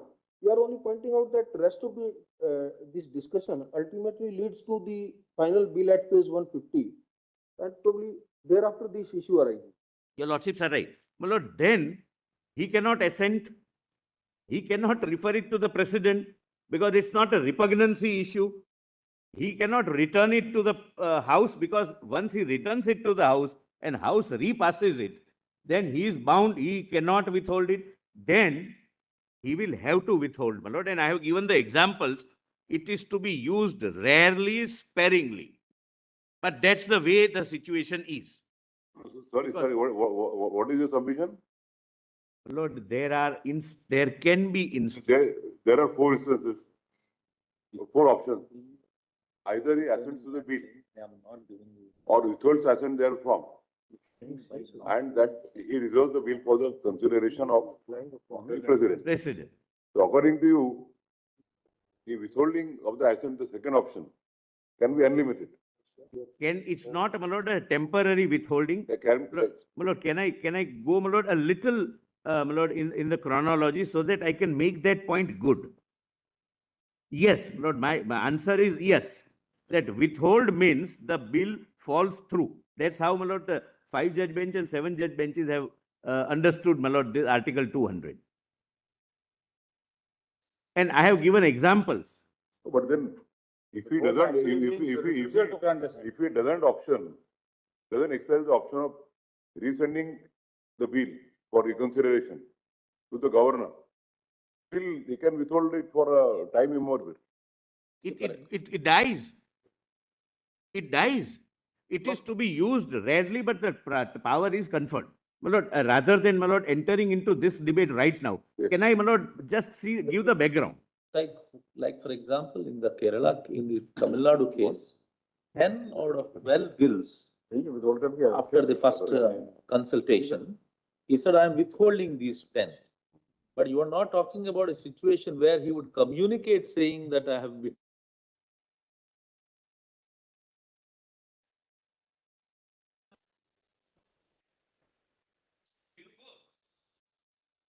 It's a declaration.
Lord, before I start the arguments on this point, I am skipping that debate. Lord, debate takes That you will deal with those aspects independently, is what you're saying. aspect of. Aspects on timelines. He want, he, Yes, yes, yes, Lord, that's a separate issue. I am- he just wants to explain us the history as to how these Yes, yes, provisions came into effect Yes. and submission later on. yes. Now, my lord, I am on interpretation of Article 200 and 201. Please come to page 150. Let me read it, my lord. The way we believe it requires to be read. 200, assent of the bills. When a bill has been passed by the Legislative Assembly of a state, or in case of a state having Legislative Council, has been passed by both houses of the Legislative Assembly, it shall be presented to the governor. Now, this is the first condition. And the governor shall declare. My lord, this is his obligation, constitutional obligation. He has to make a declaration. What? 4 options. Either that he assents to the bill, or second option, he withholds assent, withhold assent therefrom. Third option, or that he reserves the bill for consideration of the president. I'll come to, my lord, Article 254, which says that this reference would be necessary only if the bill is repugnant to some central law, not otherwise. He cannot refer it for any other reason. That Referring to the president. yeah, then he can refer it. He has to refer it. That's the mandate. My lord, if there is a repugnancy with the central law, he will have to refer it. Now the fourth option, provided that the governor may. It doesn't say shall. Governor may. And something would turn when I, my lord, point out. Mr. The 1 minute. Let's read it again, the first part. I'll read, my lord. When a bill has been passed by the Legislative Assembly of a state, or in case of a state having Legislative Council have been passed by both houses of legislature of the state, it shall be presented to the governor, Right. and the governor shall declare either. Yes, so declaration has to be in both cases, whether he assents or whether he withholds. All 4 cases, No. all 3 cases. Yes, Yes. that declaration has to be there. 100%. It is not that he will not make a declaration and withhold it. Yes, he will have to declare that I have withheld it. Correct. Bound, I bound out. That is the only way it can be read. Yes, he has to declare. One of the 3, he will declare either first option, he assents to the bill. Then no dispute will remain. So according to you, if he declares that it is withheld, the bill is said to be failed. Yes, it falls through. Supreme Court says, 5 judge and 7. In other words, what you are saying is, when it is communicated to the assembly that it is withheld, it cannot be placed back before the assembly for reconsideration. Correct. Yes, What you're saying? yes. Wording, the meaning of the word Refusal withholding to means. or grant assent. There will be a declaration in public domain assigning the reasons that these are the reasons I am withholding. Reasons, there is a separate issue. Declaration that I withhold. Because sometimes, my lord, reasons can be in national security. So, but then could we not be giving total powers to the governor to sit in and appeal over the? For my lord, with profound respect. Lord, the powers are given by the Constitution. Otherwise, the government elected with the majority will be at the whims and fancies of the governor. We will say that no. Before I answer that, lord, first of all of us derive our powers from the Constitution. Yes, of course. We neither give nor take away. Nobody can, my lord. There are 3 organs. But it's not, my lord. Let me, my lord, complete. Then, my lord, I'll be able to answer your lordship's questions, my lord, more effectively. Right now, your lordship's first brush reaction is that if withhold is held to be A power to reject the bill. power to reject the bill, it is there. That's my case. I'll have to make it good.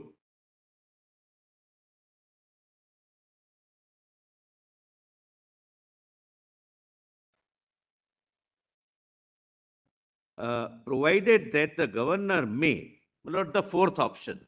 Yes. So kindly park that question. I'll answer that question. And According to you, even if the governor feels that the bill is not correct or lacking something, it is not necessary for him to exercise the powers under the proviso. He may bypass the proviso and still hold that. therefore, I am requesting your lordships, to park that question right now. That's not my case. That's not my case. That's the extreme case visualized in Tamil Nadu, and whether we like it or not, we are burdened with the Tamil Nadu facts. I'm arguing dehorsed Tamil Nadu facts. Correct, my lord? So he has three options. He will have to make a declaration that I assent, I withhold, which according to me, bill falls through. I'm not accepting that. I'm taking that argument head on. Yes. Third, if it is repugnant because of Article 254 with some central act, It has to we go to will the have president. to refer. But there can be an act with the rather bill, which is of such a nature that it may have some provisions which are repugnant. It may have some provisions which may violate somebody's fundamental rights, or it may have some provisions which, according to governor, is not desirable. Desirable. Then, kindly, have. No, we are not responding. No, We didn't say anything. your lordship, smile is a good, is a very. I am always smiling throughout the day. Please bear with me. I can't help it if the God has given me with a smile. It's a good thing, my lord. It's a good thing, my lord. Your smiling judge is always, my lord, pleasing to argue before, my lord, and all your lordships are always smiling. Consider, just bear in your mind that there are two places in which the expression withhold comes in the Constitution, in Article 200. If your argument withhold enables leads to a bill falling flat, once the governor says that I am withholding, then you will have to give it the same meaning in the first proviso last words. Because it again says when it is represented to the governor for assent, the governor shall not withhold assent. So therefore you are saying if once it is fallen, then where is the question of a second occasion? Constitution is saying at this stage you shall not. Keep in mind and answer. Yes, yes. My lord, can I request for a 5 minutes comfort break, my lord, if your lordship can? Yes, yes. Can I go and come back, or? Yes, so in the meantime, if you want us to. Yeah.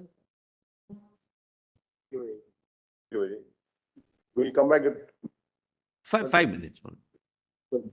12:30. 12:22 now.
Well, I am grateful to your lordship for the accommodation. We hope you are comfortable now. Yes, yes. Relief. Yes. My lord, may I request your lordship? My lord, I have understood, my lord, what is. Yes, no, we will not interrupt this. No, I'm not saying. Yeah, it's not an interruption, my lord, your lordship. That dialogue, my lord, only permits us, my lord. So you first, speak whatever you want to, and then My lord, first, my then lord, develop your summary. let me, my lord, say that the question of withhold, whether it is permanent or a temporary till he returns, is the question. I will show your lordships, my lord, some examples. So you have And- said that it is already covered by Punjab judgment. No, the Punjab judgment, without noting 5-judge and 7-judge judgments, it's a 3-judge judgment. My lord, Justice, Chief Justice Chandrachud, Justice Pardiwala, and Justice Manoj Mishra, without referring to any of the binding 5-judge or 7-judge judgments, have recorded, my lord, the finding that withhold means you have to you read it with the proviso, which I will show and demonstrate, at least attempt to demonstrate that it's. In ignorance of the earlier 5 judges and 7 judges. Yes, and I want to show that and what earlier judgments have said on the question of withhold. This is what Thereafter, you are my lord, saying. He has read it, took the meaning from the proviso to give a, to read the the withhold. last part, withheld, my lord, with a while, my lord, immediately answering. If the way in which, my lord, the Punjab judgment, my lord, understood article, the last part would have been, he shall grant his assent. He shall not withhold. My lord, the power to refer still remains, but that's not, my lord, right now the question. My lord, I have read, my lord, Article 200. Now, Article 201. What happens, my lord, when bill is referred by the governor to the President of India? That is 201. When a bill is reserved by the governor for consideration of the President shall declare either that he assents to the bill or that he withholds assent therefore. Withhold means, my lord, bill falls through. I'll show, my lord, from the judgment. Provided that where the bill is not a money bill, the President may direct the governor to return the bill to the House, or as the case may be, the houses of legislature of the state, together with such a message as in mentioned in the first proviso to Article 200. And when a bill is so returned, the House or houses shall reconsider it accordingly within a period of 6 months. Please mark, my lord, as a separate point, Constitution provides for a time limit. The date of receipt of such message, and if it is again passed by the House or the Houses with or without amendment, it shall be presented again to the President for consideration. It does not say here that thereafter President shall not withhold it, meaning thereby the ultimate power of the President to withhold means. So this exercise of returning can continue as many number of times as the president desires. Correct. And he is thereafter not under an obligation not to withhold, as my lord As provides. the 200 or 200, my lord, provides.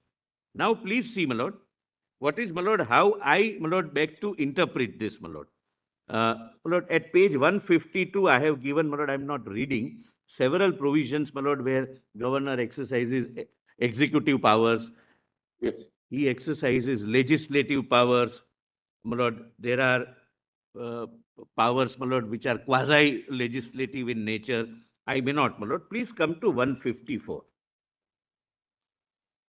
And then immediately I'll switch over to the judgments, my lord, on this. On true construction of Article 200, the governor is entrusted with 4 options. My lord, I have narrated. You are referring Neither to context. Page number 154. I'm sorry, my lord, 154. 151. 154. 154. 154. Neither contextually nor textually, it is possible to conclude that the term withhold will have to be read as a temporary suspension of power of granting assent till first proviso works out. There is no concept of temporary withholding of any bill. If the framers of the Constitution would have intended to link the term withhold in the main part of Article 200 to read only in the context of the first proviso, two things would have been provided.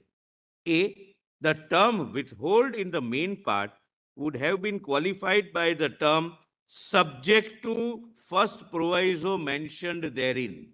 In the main part, they would have said that you withhold subject to following the provision. And B, the first proviso would have mentioned that the bill so withheld shall be reconsidered by the House, which is not that. I am going on textual interpretation, Manoj. In other words, the power of withholding in the main part of Article 200 is an independent and unqualified power. However, out of three possible powers contemplated in the main part, having not been resorted to by the governor, by giving an opportunity to the assembly under the first proviso, the governor cannot fall back again on the main part and withhold the bill passed once again, with or without suggestions of the governor. In other words, if the governor wants to withhold the bill, that is resultantly the bill falls through. Please mark these words. These are the words I have borrowed, which are used consistently by the larger benches. The bill falls through, he has to do it at the outset. If he chooses not to exercise that power at the outset, he is denuded of that power if he chooses to return the bill under the first proviso, because of the last part of the first proviso. The governor is expected and empowered to withhold the bill in the main part of Article It has been held by 5 judges bench. 5 and 1/7 judge also. 7 judges. No, my lord, all are 5. I stand corrected.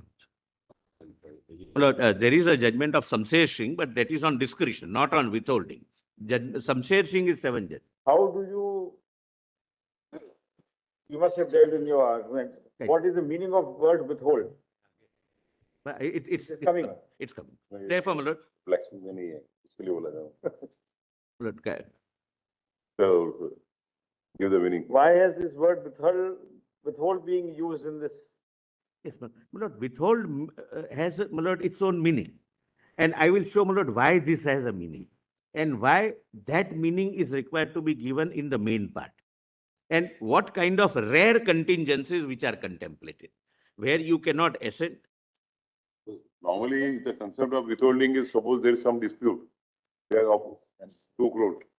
Out of that, 1.5 crores is undisputed. Normally, 1.5 would be paid and 50 lakh would be withheld till the dispute is.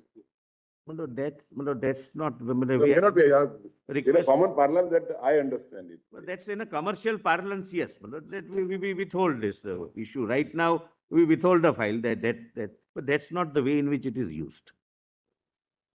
That's not the way in which and it will become very clear. Is there any debate on the word withhold? The Constituent Assembly debates why this word withhold is being used. No. Because it has come. Otherwise, simply they could have said either he grants assent or he refuses to grant assent. Why withhold has been used? Right from, look, this word has been taken from 1919 Act, 1935 Act, and now present Act. So it is not debated in Parliament. We will have to independently examine. Your Lordships will have to examine. We will assist your Lordships in that. But I'm just right now, my lord, please consider, without keeping in mind some egregious, my lord, facts where someone may withhold without any application of mind or just out of political frustrations. I'm just trying, my lord, to say that the governor is not that way powerless. He has 3 options, subject to the 4th option being exercised, my lord, and all 4 options are independent of each other. Now, please see, the governor is expected, para 97 at page 155. The governor is expected and empowered to withhold the bill in the main part of the Article 200 when he finds that the entire bill is beyond the legislative competence of the legislature. Then he can't return it. If the entire bill covers, atomic energy or defense or external affairs. Then you can send it to the president.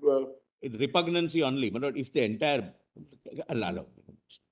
kindly allow me, my lord, it would, then it's not a question of repugnance. It's complete lack of legislative competence. It would be, my lord, ultra vires. Then two, the entire bill violates some constitutional provision or some fundamental rights. Entire bill. If it is a part of it, he can say that I refer it to you and you Delete it, amend it and delete come it. back. If you still continue it, I can't withhold it, then it would be set aside by the Supreme Court if challenged, or the High Court if challenged. Even though the bill is within legislative competence and does not violate any fundamental rights, it is so manifestly arbitrary that it cannot be assented to. This is where, my lord, his statesmanly discretion would come, and I have given the examples. Please, my lord, minutely observe, because this is how, based upon your lordship's opinion, the polity of the country would govern. My lord, I am not arguing that present government is in center is a political party, state has a B political party. My lord, it can be reverse also. There are, my lord, political parties in the state, which is, my lord, same party at the center. So we are not, my lord, on conferring discretion on the governor to Lord, kill the bill. That's not, my lord, the idea. It's really the interpretation of the word withhold. Political parties will keep on changing, my lord, in the respective. We are not concerned with that. We are only concerned with yes. provision as it is. So therefore, my lord, my attempt is as a neutral student of law. This is how I perceive the Constitution interpretation to be. Even, my lord, 98. In case the governor feels that either only a part of a bill is beyond the legislative competence or a part of the bill which violates some constitutional provision or abridges fundamental rights, he may return the bill so as to allow the legislature to cure the defect. The first proviso in case of a bill where the defect found by the governor is curable. When the governor feels that some part is curable, if you make a legislation for, say, defense of India, then it's not a curable bill. And I would not, as a governor, do that. I'll return it because thereafter I can't even withhold it. So that is where the term withhold at the first instance comes. Then 99. If the above interpretation is not given, it will result in disastrous consequences. Normally, it is presumed that all legislatures, in their collective wisdom, will not pass a bill which is manifestly unjust or arbitrary in its entirety. The power of withholding of the bill in the main provision, therefore, shall have to be used sparingly and only in extraordinary situations, when the very constitutional existence of the governor, who represents the democratic will of the nation manifested by the President of India, would be frustrated. Now see, my lord, examples I have given. These are hypothetical examples.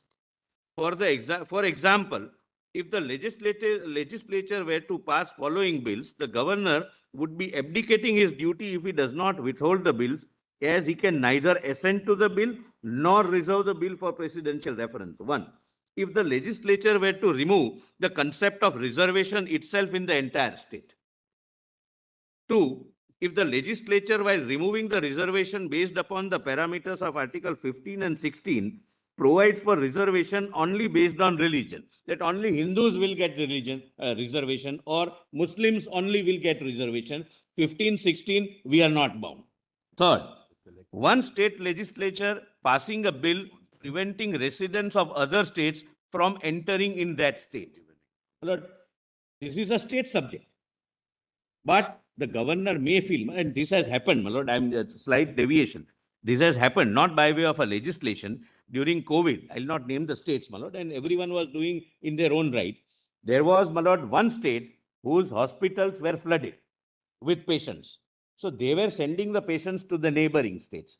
And the neighboring states was fearing that we will also now feel shortage. That matter was before me. Your lordships, my lord, knows. So, my lord, barricades were created that one state people will not come in the other state. It was, my lord, a different fact situation. But suppose a bill is passed.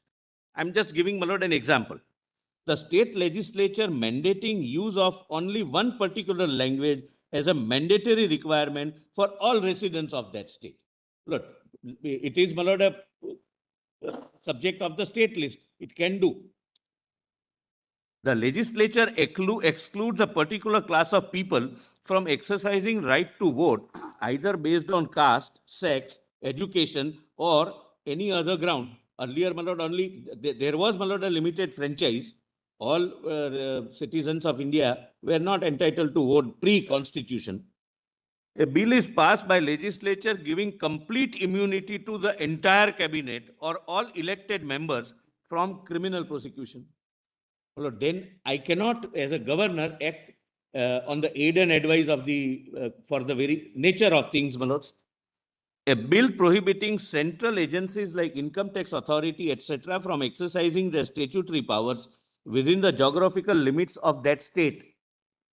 A bill providing for provisions which undermine the authority of high constitutional functionaries like the President, the Prime Minister, the judges of the Honorable Supreme Court, etc. Now, last, a bill which deals with jurisdiction of the Honorable Supreme Court of India itself. Lord, before I examine this, please see the second proviso to Article 200. Second proviso, my lord, please come back to page 150. This is the classic example, my lords. My lord, I'm not saying, my lord, elected people are responsible people. They act through their collective wisdom.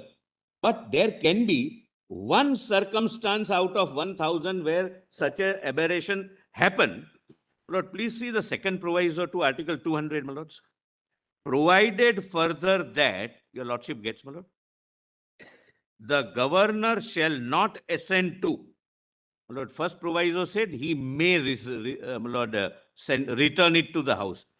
Governor shall not assent to, but shall reserve for the consideration of the president any bill which, in the opinion of the governor, would, if it became law, so derogate from the powers of the High Court as to endanger the position which the court is by the position of which that court is by this constitution designed to fill. Lord, suppose the act says something, and my lord, as per the true reading, there can be a local law with regard to the powers of the High Court that would be mandatorily subject to presidential assent. We are not concerned with that. Could it not be read in that manner that wherever the Constitution provided as to in which cases the assent should not be granted, it has so specifically provided?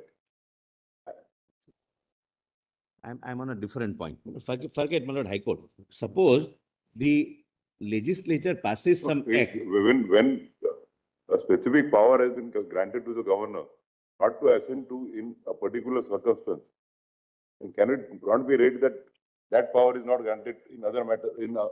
No, it cannot grant, my lord. I'll come, my lord, on that textual interpretation also. Yes, but I'm just giving an example that suppose legislature passes a bill which directly deals with the powers of the Supreme Court. If it is High Court, I'm not on, my lord, whether I show that, my lord, only to show the absurdity of the potential bill. Your lordships are trying to find a solution, my lord, find some conclusion. I'm still on, my lord, the problem.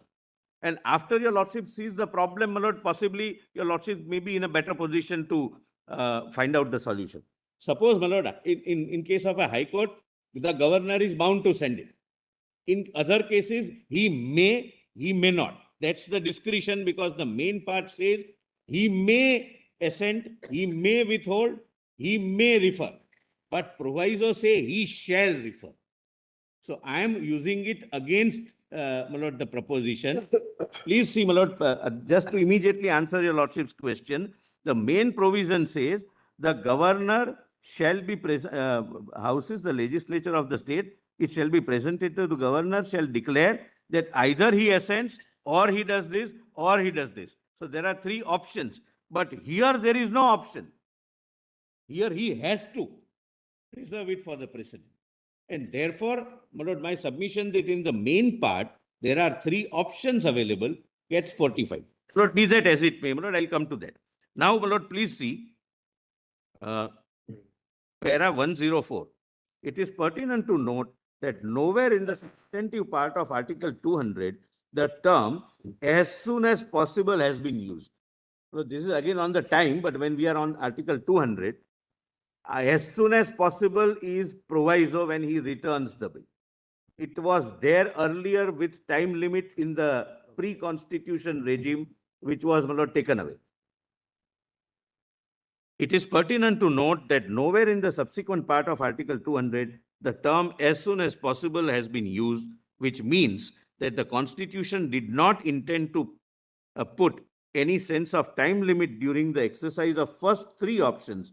Moreover, the governor under substantive part of Article 200 can simply sit or withhold assent to a bill if he believes that the bill is unconstitutional and beyond any remedial changes, in which case the bill shall fall through or lapse, as has been observed in several decisions of this honorable court, referred hereunder.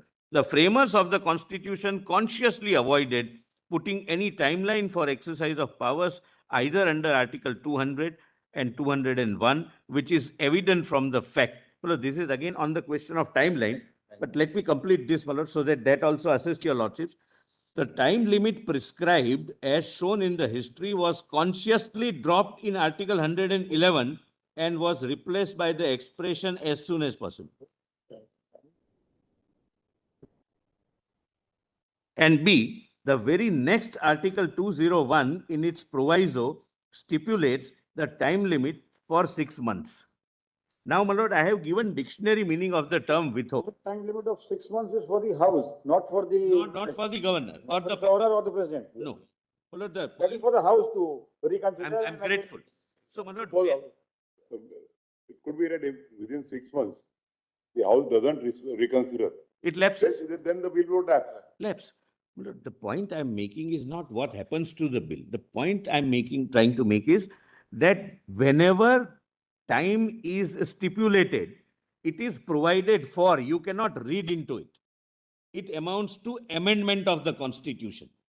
That's, my lord, a separate point, my lord. That I'll come to that. My lord, now, what is the dictionary meaning of the term withhold? This is not considered by, my lord, the debate in Constituent Assembly debates, as your lordships had asked me. My lord, 106. My lord, as per the new international dictionary, withhold means to hold back, keep from action, to desist or refrain from granting, giving or allowing, keeping one possession or control. Refusing is also a part of the term withhold. Refrain from granting is also. Then return means to go back or come back again, to pass back to an earlier passover. Then, my lord, Black's Law Dictionary says withhold means to retain in one's possession that which belongs to or is claimed by another, and return means to bring, carry, or send back, the place in the custody, to place in the custody of, to restore, to redeliver, to send back. Now, my lords, kindly come to 108. It is of utmost relevance to note that the constitutional requirement of expediency or a sense of urgency is incumbent upon the governor only when he decides to return the bill to the state legislature for reconsideration. This is evident from the expression, which I'll come to little later, my lords. My lord, please now come to my lord, directly, my lord, the judgment. Which judgment, please? I'll just, my lord, please come to page 164.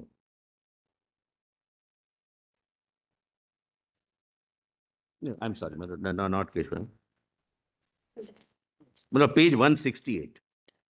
Then I'll take your lordship, my lord, to the potential acts which are, my lord, there are possible acts under the state list within the legislative competence of the state legislature, but cannot be assented to. There is no question of referring to the president, and returning is out of question, because even if I return it as a governor, and if it comes back, then I have no power of withholding. So I'll have to use that discretion on the first occasion. I have given the examples, I'll come to little later. Well, okay, kindly, my lord, have a look at page 166, some examples, my lord. Where, what would the governor do, my lord? He is not just a postman. He represents the Union of India, appointed by the president. President is elected by the entire nation by way of an indirect election. And that is also a way of democratic expression, my lord. An individual who is not directly elected is no lesser than the individual who is indirectly elected. And again, the president acts as per aid and advice of Council of Ministers. And Council of Ministers are responsible to the entire parliament. This is the framework, my lord. This is the check and balance, my lord, which is there. Please come to page 166. Yes. My lord, Chief. 166. My lord, these are the examples, my lord. A legislative session bill fixes only 2 sitting days per year. It is presented before the governor. Lord, then a confidence motion bill requiring 2/3 supermajority to test the council's confidence, directly contrary to the constitution, etc., etc. Now, my lord, kindly come to page 168, the case law.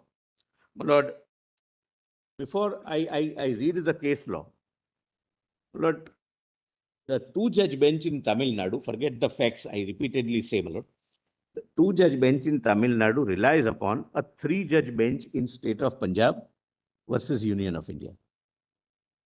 State of Punjab takes the view that the word withhold will have to be read with first proviso, that you withhold and return, which in my submission is erroneous on textual interpretation and is in ignorance of several 5-judge bench judgments exactly on the point.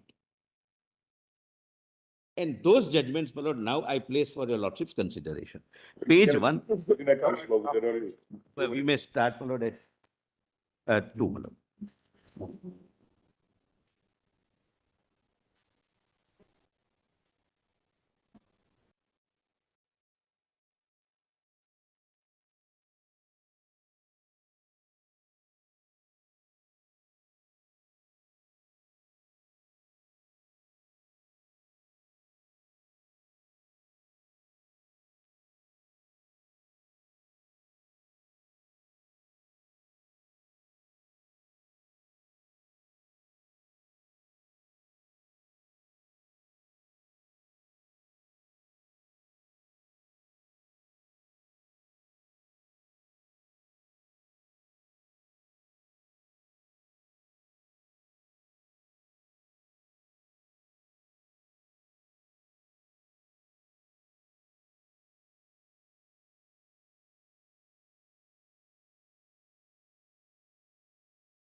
withholding you for 15 minutes. No, no, my lord, on the contrary.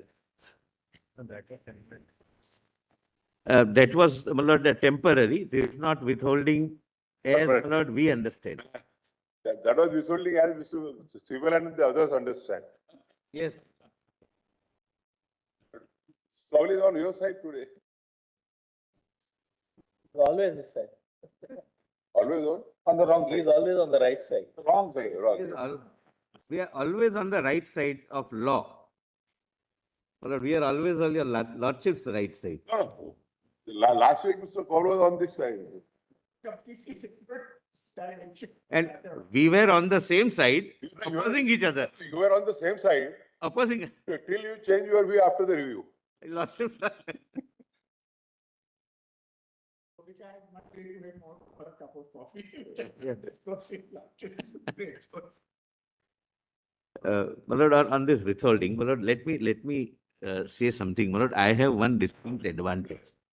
And therefore, my lord, what I am saying is really on the interpretation of the Constitution. Why I say I have a distinct advantage.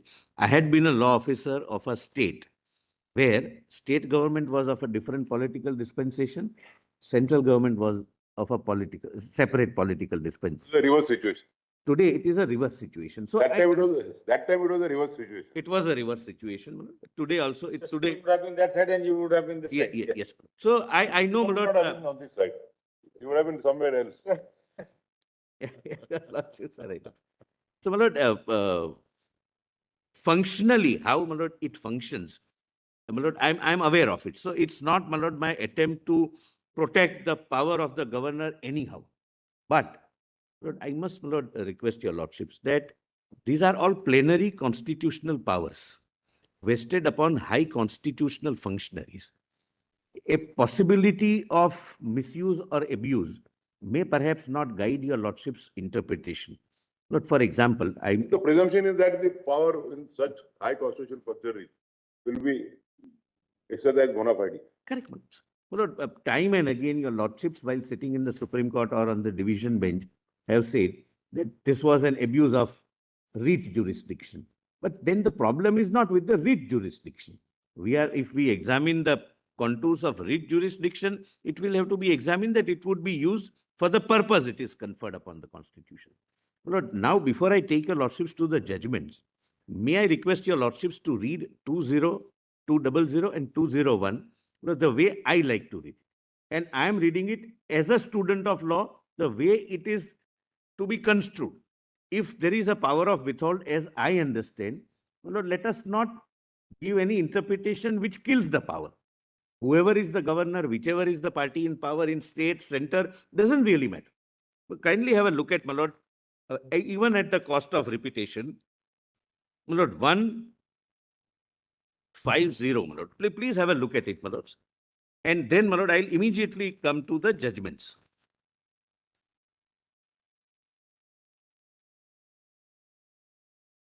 When page 150. When a bill has been passed by legislative assembly of the state or the council, it shall be presented to the governor and the governor shall declare. Either, my lord, would mean a choice. Either that he assents to the bill or, my lord, this is the second option, he withholds assent therefrom. So I'm withholding the assent of the bill. What is the meaning of withhold? I'll come to. Or that he reserves the bill for consideration of the president. He will have one of these three. Provided that the governor may, here it's not shall. Fourth option is given. As soon as possible after presentation of him to the bill for assent, return the bill if it is not a money bill, together with a message requesting that the House or Houses will reconsider the bill or any specified provisions thereof, and in particular will consider the desirability of introducing any such amendment as he may recommend in this message. And when a bill is so returned, the House or Houses shall reconsider the bill accordingly. And if the bill is passed again by the House or Houses with or without amendment and presented to the governor for assent, please mark, the governor shall not withhold assent therefrom. My lord, how I give the meaning of the term withhold used in the proviso? That you will not kill it thereafter. Both words are used in the same provision and has the same meaning. Correct, my lord? Now, going it a little further, my lord, suppose he reserves it for the president. Then 201 comes into play. Please have a look, my lord. When a bill is reserved by the governor for the consideration of the president shall declare either that he assents to the bill or that he withholds assent therefrom. My lord, we take it that withhold means temporarily withholding. Then please see, my lord, the distinction in the proviso. Provided that where the bill is not a money bill, the president may direct the governor to so-and-so, so-and-so, so-and-so within 6 months of the date of receipt of such message, and if it is again passed by the House or the Houses with or without amendment, it shall be presented again to the president. Because there is nothing, then it stands withheld. Because there is nothing above the president. That does not, it neither says, then the governor, president shall assent to the bill. So, my lord, both the provisions in the same document, namely the Constitution, word withhold used at 2 places in Article 201, Lord, leads in my submission to only one conclusion, that withhold means in rarest of rare cases. But that, no, sorry, this cannot be done. And I have given instances. For example, and without, my lord, giving any real instances, central passes a law and some state legislature passes, central means parliament passes the law, and some state passes a law based upon whatever considerations, that this law will not apply in my state. And the bill is presented before the governor. Can he assent? Answer is no. Can he refer it to the president? Answer is no, because it's palpably wrong. He can't return it because then he will be losing his right to withhold. Then, my lord, withhold is only in rarest of rare cases, in, my lord, exceptional circumstances, and therefore I said that where his existence as a constitutional functionary and his oath of office of defending the Constitution requires him that I will have to withhold, because he is the only person apart from the president who takes oath of defending the Constitution. Unless, my lord, this is read, the governor's office will merely become a post office. He can either assent or withhold it and send it back to the House. And if the House says, no, nothing doing, we go ahead, then he cannot withhold. Or as a postman, he will send it to the president. I don't think, my lord, the president's position is envisaged in the Constitution as a postman. He has, my lord, a wisdom. And in real life, my lord, how things work out, I can tell your lordships, my lord. Lord, as a matter of fact, every matter doesn't come to your lordships. Lord, governors are also seasoned people. Political leaders are also seasoned people, irrespective of the party they represent. They have, Lord, years of political experience, public service, my lord, to their credit. What happens is, my lord, whenever a bill is presented, Lord, generally, the governor calls the chief minister and says that these 2 provisions are doubtful. And I would have very serious reservations. If it is repugnant, I'll have to refer it to the president. Sometimes, my lord, the chief minister also agrees that, all right, we also don't labor much on this. I can promise you, you return it to the House, we'll get it sorted out. And the matters are sorted out. Lord, every problem which may arise under the functioning of the Constitution may not have an answer or a solution in legal proceedings. Lord, when the matter is referred, when the bill is referred to the President of India, there is a procedure stipulated under the office memorandum. Lord, it goes to the President's house. The President's house narrates what are the repugnancies, which provision is repugnant, how it is repugnant, whether it is repugnant. Thereafter, it is sent to the Ministry of Law as well as ministry which is concerned ministry, which is called the nodal ministry. If it's education, it goes to education ministry. Agriculture, it goes to agricultural ministry. Then their feedback is received. That all right, there is some repugnancy, but both can coexist. It will, because why there is a requirement of presidential assent in some cases, that the bill of the state legislature should not be in conflict with the national policy formulated by the parliament. And therefore, that is the ground on which the nodal agency says that though there is a deviation in the state law, it is in fact not affecting the national policy. It is a state-specific provision, though repugnant to the central law. Then the president gives the assent. And otherwise, my lord, if in some cases, my lord, the president returns the bill, and if the bill is, my lord, again passed, it comes back to the president, and then it dies, it lapses. Because Article 201 proviso does not stipulate any my lord, consequence. My lord, if we were to accept, my lord, if your lordships were to accept the term withhold in the main provision of Article 200 to mean temporarily decide not to grant assent immediately. Look, kindly see, this is third angle. Lord, suppose the main part of 200 would have contemplated that withhold means kind of suspension of my powers, that I'll not withhold. And as state of Punjab judgment says, I will refer it to the House. Then the word used would have been, if the House returns, the president shall grant assent. But it says it will thereafter not withhold. Means your right to withhold ends if you do not exercise the first time.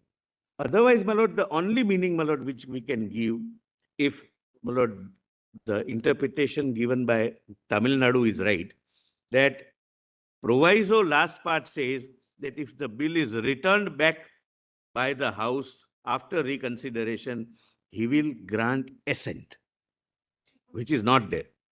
He will not withhold it. That is, my lord, the answer. Now, please come to the judgments, my lord. Page 168, my lord. The first judgment is Kameshwar Singh.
Start with the judgment, page 168. But, my lord, power being plenary in nature, it has to be left to his constitutional discretion, my lord, whether it is a case exceptional, not exceptional, my lord, that he will have to decide, my lord. That's the way, my lord, constitutional functionaries' powers, functions, responsibilities, limitations, they are, my lord, interpreted. That's my respect. Exercise of power under the Constitution is never in a vacuum. When the laws were made originally, it was an ideal situation was contemplated. Take classic example, 10th schedule. When the law was made, everybody supported. The biggest authority who we all can rely on is the speaker. Speaker is the best authority, so therefore he should be the adjudicator. Now today, if we are asked to interpret 10th schedule, where a challenge is made to the powers exercised by the speaker, we would, with our experience, decide it in a different manner. Constitution is interpretation is a process. It take into account how the system is working, and it can't be frozen at a time when the article is made and what ideal situation was there at that point of My time. lords are So absolute. we will interpret it on the basis of how these constitutional functionaries are working and how the provisions have to be interpreted. But without reference to the political process which happens, and it will be rather difficult for a About constitutional which the interpretation. court would Can- have minimum knowledge. my lords. So, Possibly. can the interpretation be static? Ah, Or No, it no, has the to be organic? constitution is a living document. It's It's a interpreted. living document, and like in that Telangana case, it was sought to be argued that in earlier constitution benches, no time limit was framed. As to within how much time the honorable speaker should decide it. For the first time, in Kesham, Justice Nariman decided. It was sought to be argued, but then exactly. I observed that when the bill was discussed for amending the constitution, Mr. Ashok Sen, who was the then law minister, he said that our experience is that in the courts, the matters are pending for so long that in many of the matters, the petitions become infructuous. So he gave an example of the Congress symbol. He said that though, I think it was initially well Jodi, I think, popular card, and then it was changed to No, it was cow and calf. my lord. Something- what did it be? Because so he said that by the time we own the proceedings before the election commission, the proceedings had become infructuous, and we had already succeeded on a different symbol. And therefore, in order to ensure experiences in the matter, it was decided that the power should be given to the honorable speaker.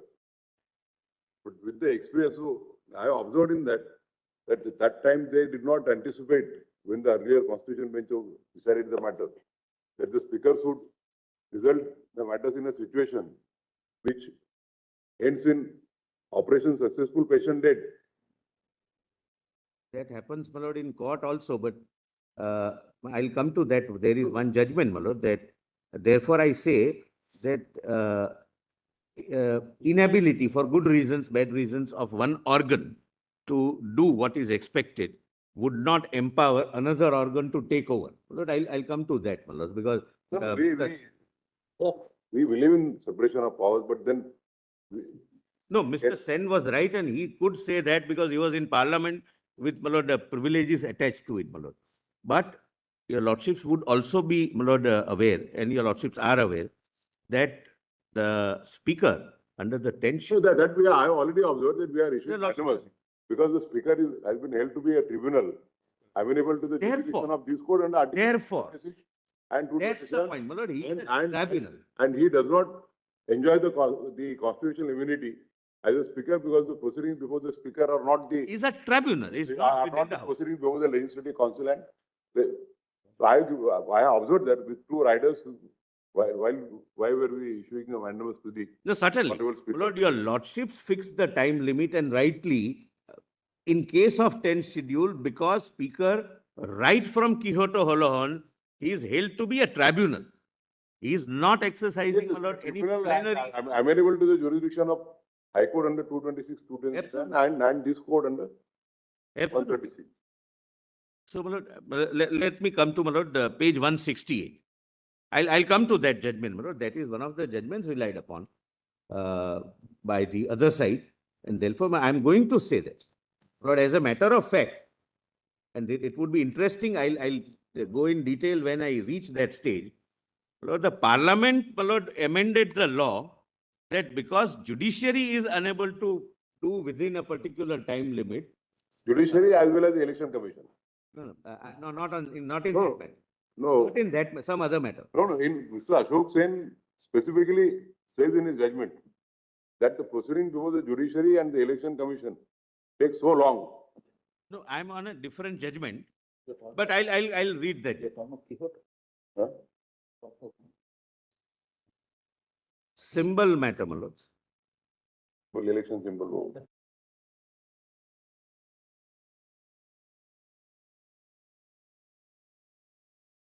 No, I never want to touch on those I subjects. think it was a cow and calf, and then I think they won the elections on Punjab. Yes. Yes. The cow was, my lord, quite auspicious for them. That's right. We will not go into those issues. Let's not. We'll stick ourselves to the. Comment, brother. No, and in any case, I am asking the wrong person my lord, now. My lord, page 168. Please have a look, my lord, this. One? 168. My lord, the judgment. This is a 5-judge bench judgment. State of Bihar versus Kameshwar Singh. My lord, for two purposes I am relying upon. A, the governor is a part of the legislature and whatever function he exercises is quasi-legislative. The power of assent is quasi-legislative. And there are judgments on that, my lord, point. My lord, please come to, my lord, page 169. Which, my lord, my learned friend is right. It's legislative. Lord, 198, I have just highlighted. I am not right now saying this, my lord. I'll come to separately. The legislature of Madhya Pradesh consists of governor and the legislative assembly, but relevant is 235 at page 170. Where are you reading, sorry? I'm sorry, my lord. Page 168, the judgment starts. It's State of Bihar versus Kameshwar Singh. Para 198. Okay, you quoted in the para. Okay. Yes, but it's quoted, my lord. It is For a judge. Constitution bench. Highlighted. It's a 5-judge bench judgment. My lord, kindly see at 169. My lord, I'm at the foot. My lord, please come to page 168, para 20. Mr. Somaya's argument. Your lordship gets me? My lord's get me. Yes. Mr. Somaya's argument based on clause 3 of Article 31. You are which at page, left- page? Page Bottom. 168 Bottom. at the foot, my lord. State of Bihar versus Kameshwar Singh, para 20. Mr. Somaya's argument based on clause 3 of Article 31, to which reference has been made earlier, is equally untenable. It is true that the legislature of the state includes the governor and that a bill passed by such legislature cannot become a law until, please mark, until it receives the governor's assent. Article 200, however, contemplates one of the 3 courses being adopted by the governor when a bill is presented to him after it is passed by the House or Houses of Legislature. 1, to give his assent, or to withhold assent, or 3, to reserve the bill for consideration of the President. Correct, my lords? The first proviso to that article deals with a situation where the governor is bound to give his assent and has no relevance here. The second proviso makes reservation compulsory, where the bill would, if it became law, derogate from the powers of the High Court, but such reservation, it is important to note, should be made without the governor himself having assent to the bill, giving assent to the bill. It is significant that the article does not contemplate the governor giving his assent, and thereafter, when the bill has become a full-fledged law, reserving it for the consideration of the President. Indeed, the governor is prohibited from giving his assent where such reservation by him is made compulsory. The Constitution would thus seem to contemplate only bills passed by the House, etc. Please come to 235 at page 170. Great. So how do you, the first proviso to that article deals with the situation where the governor is bound to give his assent. If it returns, if it is returned, that's what they say. Obviously, he cannot withhold, then he has to. Yes. My lord, he can withhold, or my lord, he can give assent, or he can even still refer. He can still refer. He may give an opportunity to the legislature. So according to that is his choice. Either he can withhold No, I'm or send it to the, or return it to the legislative house. No, my lord, I'm sorry, my lord. I'll again, my lord, make myself clear. He has 3 options in the main proviso. He can grant assent straight away. He can withhold, which according to me, the bill lapses or bill falls through, as Supreme Court says. And third option, refer it to the president. Fourth option, other than these three, is when he feels that there is some repugnancy somewhere, or there is some tweaking required somewhere, then with his message, he will send it, he will return it to the House with a request to reconsider it. When the House reconsiders it, then the embargo is he cannot withhold, but he can still say that, all right, you have not considered my suggestion, you have not removed the repugnancy or whatever difficulty I have suggested. I now refer the matter to the president for his assent. That is not prohibited. Correct, Madam? Now please come to 235. Great stress is laid on the words law and the legislature of a state. It is stated that the clause postulates a law made by the legislature of a state. Reference is then made to Article 168, which provides that for every state there shall be a legislature which shall consist of the governor, and so far as Madhya Pradesh is concerned, of one house, that is Legislative Assembly. The argument is that Article 31(3) requires that a law must be reserved for the consideration of the president. If a bill passed by the assembly is reserved by the governor for consideration of the president without giving his own assent thereto, it cannot be said that a law is reserved for consideration of the president, for up to that stage the bill remains a bill and has not been passed into law. Therefore, it is urged that after a bill is passed by the state assembly, the governor must assent to it so that the bill became law, and then that law to have effect must be reserved for consideration of the president. This admittedly not having been done, the provisions of Article 31(3) cannot be said to have been complied with, and therefore the Act cannot have any effect at all. I am unable to accept this line of reasoning. For one thing, it assumes that a bill passed by the state assembly can become a law only by the assent of the governor. That is not so. Now please see. The procedure to be followed after a bill is passed by the state assembly is laid down in Article 200. Under that article, the governor can do one of three things. Namely, he may declare that he assents to it, in which case the bill becomes a law, or he may declare that he withholds assent therefrom, in which case the bill falls through. Falls through unless the procedure indicates yes. is followed. Falls through. So, if he does not choose, my lord, the option of proviso, the bill falls through. So, unless means that's the option. Either I withhold or I revert, I return the bill. Otherwise it has no meaning. Falls through has no meaning. Therefore, unless is an exception, that if he withholds at the first instance, it falls through.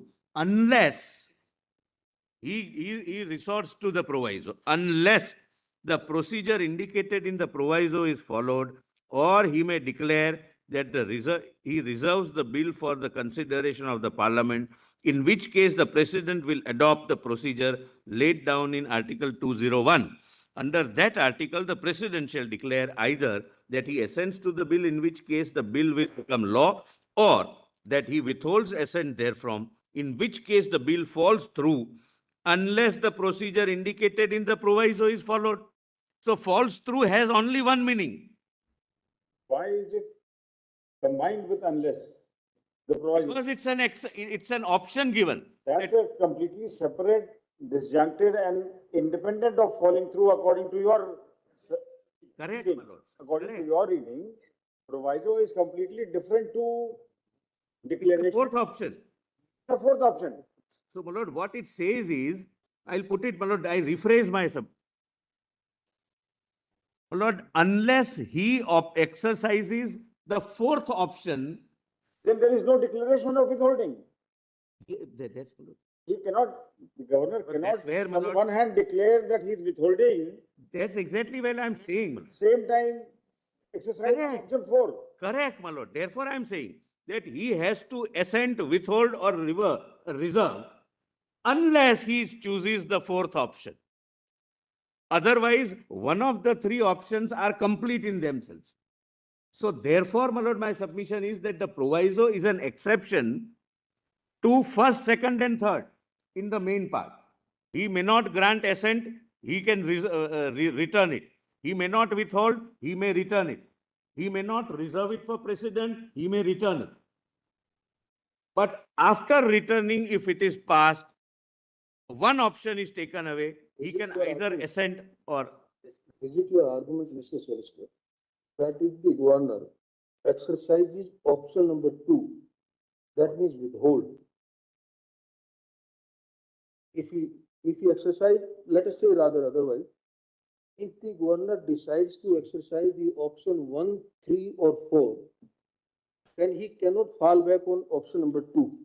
Yes, Withhold. yes. But if he exercises option number 2 as the option number 1, First he option. still have the prerogative to exercise option number 4. No, he cannot thereafter. According to him, once, Unless, according to him, if the governor chooses to exercise option 2, withhold, the bill falls through. he'll pass through, but then Unless is the word used in the judgment. It's not in the Prejudice. article. unless the procedure indicated in the proviso is followed. Meaning thereby, Beforehand. meaning thereby, he can assent or follow the proviso. He can withhold or follow the proviso. He can reserve it for the precedent or follow the proviso. But if he withholds, there is no question of following the proviso. That is why it says, the proviso says, then you cannot withhold. Because then you have abandoned your right of withholding at the. So there are in two ways you would look at second option of withholding. One is standalone withholding, that when at the commencement, governor says that I withhold, standalone, it will come to an end. There is no further adjudication. That's my submission. Second situation is where he seeks to withhold, but he will first resort to the proviso and then send it back. And after it comes back, he can't withhold. He cannot. That's what you're saying. Yes. That out of 3, he says, You're saying. I'll not, yes. Out of But 3, your contention basically is that the standalone withholding and straight away tell him that I am not going to grant you any further will disentitle the governor from invoking the proviso second time. I'm grateful. But that takes you to the larger question of course, we will test this also. Well, that's why we have. Therefore, the question of judicial review becomes far more important. There your stand is there is no judicial review. There is That is no, the scary I'm part not of saying it. there is That's no why- judicial. that's why difficult part. I'm sorry. I am saying it's not justiciable, and Supreme Court has said. Same thing. That's why Supreme Court. expressions, Can't be two replaced. expressions shall declare acquires lot of eminence and importance, because shall declare means that it's not a simple empty declaration. If you want to withhold, then that declaration must also assign brief reasons of withholding. Otherwise, that how to exercise the power of judicial review? You have a. My lord, your lordship, sir, my lord, I am yet to argue on judicial review and justiciability. My lord, there are several powers under the Constitution where we are not, my lord, for example, President also, my lord. Well, like, secondly, in the context you Only are a- saying that if the second option is exercise withholding, that he withhold, and then he can't exercise the other options. Yes. If you are talking of, Other option of returning, yes. Mr. Mehta, if we are talking of the wider powers of the governor, then why this curtailment? Today, he decides to withhold it Yes. because he feels that this bill is completely extra constitutional. This is so and so. Then later on an advice, he feels that if with certain amendments, certain modifications, this bill can also pass the muster of the Then he can, constitutional. he can, Therefore, what prevents him to exercise option number 4 to return it with that message? And let us, how to read this curtailment of power under 2 in a fact situation, my lord, suppose he withholds. Absolutely right. Tell you, because that's the political process, how it occurs. That's exactly. Not like a. It's quite possible that the chief minister may go and say that please don't withhold. That the way political process occurs is not adjudicatory. where a decision is taken. It's nothing like a decision taken. Even assuming that the governor says that I withhold, again, political process can again knock on his door. He can still open it and say, okay, all right, I see a reason, then I'll send it back to you, reconsider, and then send it back. But to say that first time when he says I withhold, matter comes to an end, that can't be like that. It can't, because it's counterproductive to the powers of the governor, counterproductive to the legislative process also. So it has to be in a situation where it should be open-ended, that first he might say no. We see the point in what you are saying. If it is grossly a case